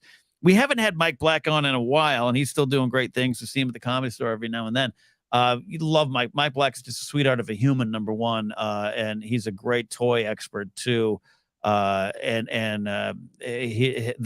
voice of from the animated one that Brian Ward did with the tours is still one of my favorite moments in life, not just ForceCenter. It's so perfect. I still see Gus Tours hanging from the peg every once in a while, and like it just makes me think of Mike's voice. That's great. That's great. Yeah. All right. I think you're up here. Right? Yeah. Oh, I'm scrolling back. There's another center question that I do want to grab. There we go. It's from Ethan Truman. Ethan says, other center. I know Joseph in particular is a big James Bond fan. What do you want to see post Craig? Ken, you're a big fan of the Daniel Craig Bond movies, but the others you've watched is spotty, right? Very, very, very spotty. I think I've always respected it from afar. I liked the GoldenEye, right? Pierce Brosnan one. I mean, I love that film. Famke Janssen is Zenona Top, all that stuff. The game. I mean, the video game was big in our lives. Let's be honest. So I love that era, and I'm always been a fan of Pierce Brosnan. Remington Steele forever. But there was something about it. And even looking back, I don't even know if it was correct for me to think this way, but there was something about that gritty thing we always hear a lot about in film. Oh, I want gritty this or that. It worked for me in that level. Not that it's easy from a distance, skipping over maybe the Dalton Bonds. From a distance, it's easy to see the camp of James Bond first if you're not watching the films. And so I get it. I don't know. And there was, I didn't really know who Daniel Craig was. I know he did a lot of work. I told you, I saw him in Tomb Raider. I didn't know who he was. All right, let me check it out. Everyone's upset that he's blonde. I don't know. And my girlfriend at the time, we went to see it, and Casino Royale just still is one of my favorite films. And I just was like, I get it. Whatever this is, I get it. And I love it. I love it. Yeah. Oh man, yeah, I need to contain myself. Have to do James Bond Center at some point. One of the fascinating things to me about the James Bond films is they're on a pendulum, and they get more. They're always interested in being of the time, but they always get a little bit more over the top, a little bit more campy, and then it's like the entire history of the film franchise is like back to Fleming, back to basics, back to gritty. Right. So I could show you all gritty, next to no camp throughout, starting from Dr. No to On Her Majesty's Secret Service to For Your Eyes Only, to The Living Daylights, one of Timothy Dalton's first and one of the best Bond films in my opinion. And then what's fascinating about the Pierce Brosnan area is like, well, how about everything? How about he's always got a dark, gritty motivation, but also puns. It's fascinating. In I was such a weird kid. I read the Bond novels early on, and I got attached to Casino Royale in particular, and reread it every year. Sarah and I got married the day it released, and the day after our wedding, before we went on our honeymoon, we went to see Casino Royale with a bunch of friends. And I'm sitting there with my brand new bride, going, "Are they going to do the torture scene with the, are they going to do it? Can they?" It's amazing. Yeah. Amazing. People talking about Remington Steele. My wife and I have been rewatching the first season and watched about the first 4 or 5 episodes. Wow. Amazing as well. So yeah, I've loved the Daniel Craig era. Yeah. In terms of Ethan's actual question of what do you want to see post Craig? I would be excited for some diversity. I think the character of Bond can stretch in lots of ways. So I would be interested in some diversity in the casting. And then in terms of just like the heart of it, what is it? I feel like there's like some essential ideas of Bond that are in the books that come back to the movies every once in a while. And I think there's this great central question of why does Bond do this? Because you get very quickly into the politics of like, are we rooting for him because we agree with the politics of the West and the UK right now? And the books have this sort of great thing of like, he feels like people are personally hurt by things, and he's motivated by that. But he's also just got a big ego. So like a lot of the books are like, my target is Hugo Drax, this guy who's maybe not what he says he's supposed to be, and I'm supposed to just be checking him out, but he beat me at cards, and he's an asshole, and he thinks he's better than me. And there's this part of Bond that it is about him testing himself and going, no, you're not better than me. You're not better than the people you're trying to control. And I think that would be a really interesting thing to dive into, of that, like, I'm personally offended by the villain, and that's part of the reason I want to bring him down. Love it. Yeah, no, I'll just say simply here, like I'm open to whoever and kind of whatever they want to do. I'm intrigued by, the Bond era seems so connected in a way, right? It tells this longer form story, which you might even correct me on. It didn't seem like that might have been too much of the past. Again, not saying that it's even correct on my point of view. From a distance, it looked like that. So I was intrigued by that. But I'm ready for a hard reboot, right? I don't need anyone. I don't need to explain to me that this is kind of, just start it over, man. Start it over, bring someone new and tell the story and find what is Bond for this era. It's really interesting. Daniel Craig's Bond went through a couple eras, right? It seems like yesterday, but that ain't yesterday. 2006. Yeah. Craziness. So yeah, I love it. And I think we will eventually do a Craig Center almost, because you and I both share a love of Quantum of Solace. It's a great Bond film. I really enjoy it. And so, it'd be fun to discuss. Yeah, I would absolutely love that. I would have loved Idris Elba. I would still love Idris Elba, but I am really taken by the idea of start him young, give him some places to go. And I have said here too, I think I said, sorry, off air, but maybe on air. Like there's been a couple of Bond comics, and there's actually a good one going right now that are pretty good. I they're in my stack. I get them every month. Nice. All right, where do you want to go next, Ken? All right, as we maybe look towards the end, but this has been so much fun here. I'm gonna do a shout out. Matthew Stokes says, Commander Cody Tip, thanks for what you do. No, thank all of you for what you do, and I can't wait to see what we got. A two-parter coming in here from our pal Anakin Crespin here. Thank you, Anakin, as always, for the support.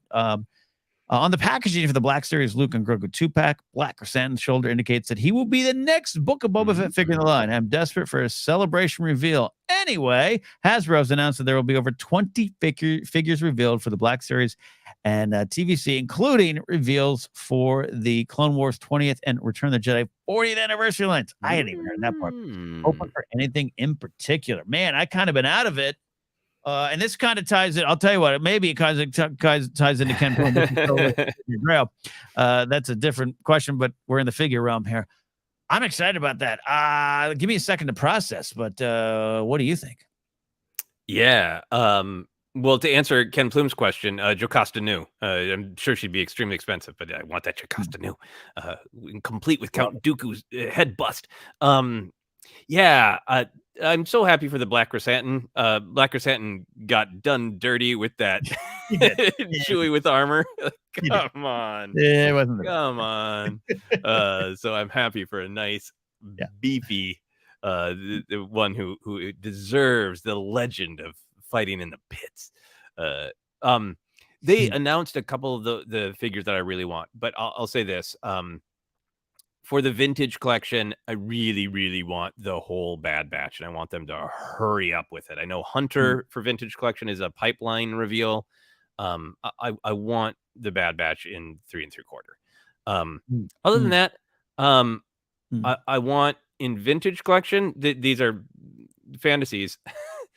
I want Rise of Skywalker. I want women. I want weirdos. That is don't clip just that out because that sounds exactly weird. The Rise of Skywalker characters they were in this. This is probably not going to be it because we're going to get Clone Wars and we're going to get Return of the Jedi. But the fact that we don't have a Luke and Leia Jedi training, we don't have a Ben Solo in vintage collection. I want a lot of those characters. We don't have a Holdo in 3 3/4 scale. I want more Mothmas. I want more background weirdos. I want Frog Lady. I want more. I want Palpatine hanging from a claw. I want Restored Emperor who made fancy robes out of the life essence of Rey and Kylo. I want battle damaged Rey from that last conflict. Yeah. So Leia with Amaranth is saying, Leia with lightsaber, definitely. I keep thinking of it. It'd be great to do a 2-pack, but just Leia with their lightsaber, just training Leia would be phenomenal. Hey, Leia in her awesome dark gown from Rise of Skywalker. Great. All those good answers. Even though I don't collect as much, I just like seeing them. I like knowing them, knowing that they're out there. In terms of like the 40, I'm really intrigued by the 40th anniversary Return of the Jedi stuff. An updated Logray Chirpa. I mean, you can't go wrong with that. I wouldn't mind you got Richard Marquand as an ATST driver, right? Along with the Colonel Dyer. Yeah. Ben Burtt. Colonel Dyer. And the producer, Robert Watts, who's also in that ATST with Richard Marquand. Give me that. Burt Marquand Watts. Give me a 3-pack of the creatives in it. Stuff like that would be great, as well as some updated characters. Maybe a new updated Psy and the Psy Sniddles and the Max Rebo band. The Astromech drummer that goes in the weirdo category. Yeah. And I'm really excited for the Clone Wars, and I'm excited for Return of the Jedi. But they've made so many of these characters, so I rack my brain for Return of the Jedi characters. Like, who have they never made, right? Because they've gone to such deep benches in Jabba's palace. So, like, I'm thinking of Colonel Dyer. Ben Burtt. And Clone Wars, I'm really excited for too. But I understand the armor. The armor looks great. People buy it. They've got the molds already, so sometimes it's just a repaint. And I love my clones, but I want some variety.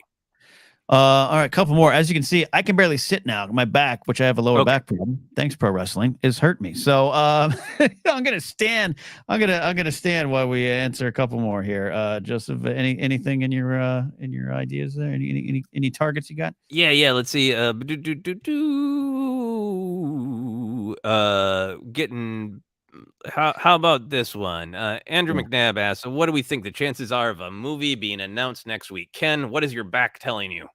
My back is telling me 95% range. I do believe a lot of the stories. I don't like a lot of the way the stories are delivered and the way the stories are digested and discussed in terms of Star Wars news. I'll be a little grumpy about that, but I think the news kind of tracks. And with nothing coming out of Anaheim, I do think there's probably a little bit of pressure. I don't think that's unfair to suggest. So I'm looking forward to some clarity in a movie news announcement. 95%. Yeah, I think it's really, really likely. I think it might be as small as a date and a title. But I do feel like there's a good possibility for it, and I am excited for that. Yeah. That's great. Oh, Gaz Adams is a 3 3/4 General Pride vintage collection. That'd be great too. Ooh, yeah, absolutely. Someone from the Spice Girls movie in a Star Wars figure form would be great. Absolutely great. Yeah. Luthen, dress up Luthen. I need that. Switch that wig. I want to switch that wig myself. Yeah. We got this one from Cali Kid. ForceCenter question: what are your thoughts on the great movie director David Lowery joined Star Wars Skeleton Crew? I'm excited. I'm not super familiar with his work. We'll discuss it probably in more detail on Tuesday's news show. I know he did The Green Knight. I hadn't had a chance to see it yet. I just don't watch movies as much as I used to, but seems like an up-and-coming creator, that type that Lucasfilm wants to work with, and it's a perfect example of why I love Disney Plus shows. You can bring in names, give them an episode, a little less pressure than a big movie, and find out what they can do in Star Wars. Yeah, I don't have a ton to add to that. Scrolling through his filmography, I'm not super familiar with any of his work, but I love that so many different directors are getting a shot at Star Wars. Yeah, it's a great thing. Not a bad thing, right? Nope. John Webster Film says Green Knight is a masterpiece. I'm very excited for this announcement. That's awesome. Nice. Great stuff. Couple more. You guys have been best. This is our longest live stream ever, Joseph. Well, we got real excited about James Bond and Game of Thrones and Twin Peaks and Star Wars. So this has been hilarious. So I will tell you, when I went out for my errand, Baxter, turns out he already took care of what he needed to do in the hallway. So we're good. Yeah. I'll get past this one. I hope this isn't putting pressure on you here. Ben Shug says, other center question. Joseph, are you going to Dragon Con this year? I'm going this year, and it's my first convention ever. Wow, an amazing first convention. I don't think so. If I have, I haven't heard about it. We'll see.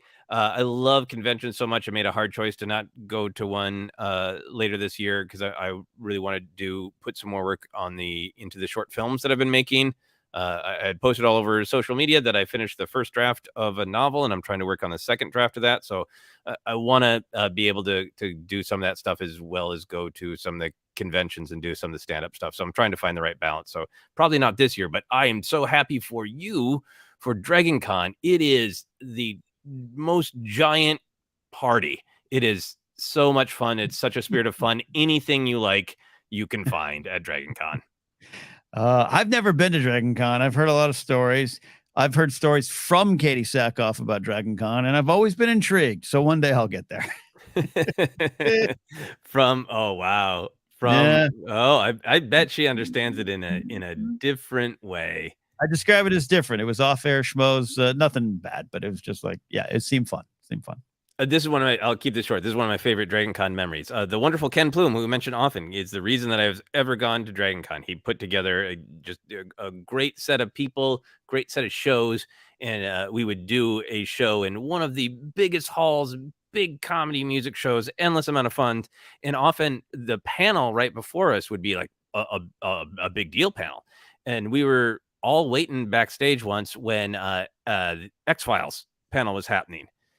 And they were in the Q&A portion, and somebody asked Gillian Anderson some real specific question about like, what was Scully thinking in this scene of this episode? And she was like really, really nice about it. And she's like, I understand you all know the show better than I do. For me, that was 20 years ago. I don't really remember that specific episode. I couldn't begin to tell you what was happening, but Scully always approached things like this and like tried to answer it. And everybody applauded, and the next person up to the mic was like, I heard what you said, but in the Flukeworm episode, did you blah blah? And she had to just be like, I'm sorry, I don't remember. It quickly devolves into the Shatner SNL sketch from '86, doesn't it? Yeah, it's very funny. Great. That's great. All right. I saw this one. I have an answer for it. The Sabersmith asks, what was the last Star Wars Funko Pop you bought? Star Wars wise, it was Kira. I'm staring at it over there. And at the same time, I bought Daenerys and Jorah's Last Stand Season 8 Funko Pop. I bought them at the same time. It's Amelia Clark Day at my house. And those are the last 2 Funko Pops I've purchased. Amazing. Target got me. I was like, I'm not going to back off on the Funko Pops. This very week, I picked up Luke Skywalker with Grogu on his back. It's a beautiful little Funko Pop. Yeah, it's hard. The packaging's so great on those. It is. It is. It's 1:30 a.m. in London, so good prep. Yeah, I looked at the time change. When we take off from LAX, it will be 4:40 in the morning London time, and my mind went, I can't comprehend that. Yeah, it's gonna be amazing. Amazing. We got one more kind super chat here. Ken, this feels like maybe a good one to wrap up on, huh? It is. 8984M says, wanted to appreciate y'all for doing this long stream and all the ForceCenter content. We really appreciate it. We're leaning more into YouTube, more things coming. We are excited. We're going, I think, stronger than ever. 9 broadcast seasons, and we always say it, but man, this doesn't happen if you all don't listen. So we really appreciate it. Yeah, and thank you very much for experimenting with us with other centers. It's really fun to talk about different things and to see what you guys are excited about. It's nice to get the validation of lots of people going, hey, we really like Captain America, and we remember Remington Steele too. I feel very validated, and I learned a lot. I'm going to watch that 90s Spider-Man. Thanks, everybody, for that. There you go. There you go. Well, at pretty much the 3-hour mark, we are going to slide on out of here. Want to remind you of some housekeeping stuff. We will be at the Star Wars Explained panel. And by be at, I mean on the panel with Alex and Molly. It's at the HoloNet News Stage, room 17, 3:30 p.m. London time, is all I have to get used to. So again, as I said, but really mean it. If you're planning on going, get there early. Star Wars Explained, they have a wonderful, large, passionate audience, and you're going to want to get some seats to get there early. Also, it is sold out. We'll update you if that changes, but don't forget, we're looking forward to seeing you all here at the Harrison Pub, downstairs in their showroom basement, Sunday, April 9th. It's a stand-up comedy show. It's some stuff as well, but Joseph and I are going to be doing some fun sets, and cannot wait to do that with all of you there. Absolutely. I am looking forward to that as well. Thank you, everyone, for joining us. And we're really excited to meet some of you in person at Star Wars Celebration. Absolutely. That is it. We'll see you next time, friends, here on ForceCenter, the 3-hour live stream. Thanks for watching ForceCenter. To follow us on Twitter, reach out at ForceCenter Pod. We're on Hive Social at ForceCenter. On Instagram, we are at ForceCenter Pod. Our Facebook page is ForceCenter Podcast. The podcast is available in a lot of different spots like Acast, iHeartRadio, Apple Podcasts, Google Podcasts, and more. Just search, you'll find us. Want ForceCenter merch? Go to tpublic.com/user/ForceCenter. Want to support us directly? You can at patreon.com/ForceCenter. For social links for the hosts and guests of ForceCenter, check the links in the description below. That's it for now. We'll see you next time here on ForceCenter.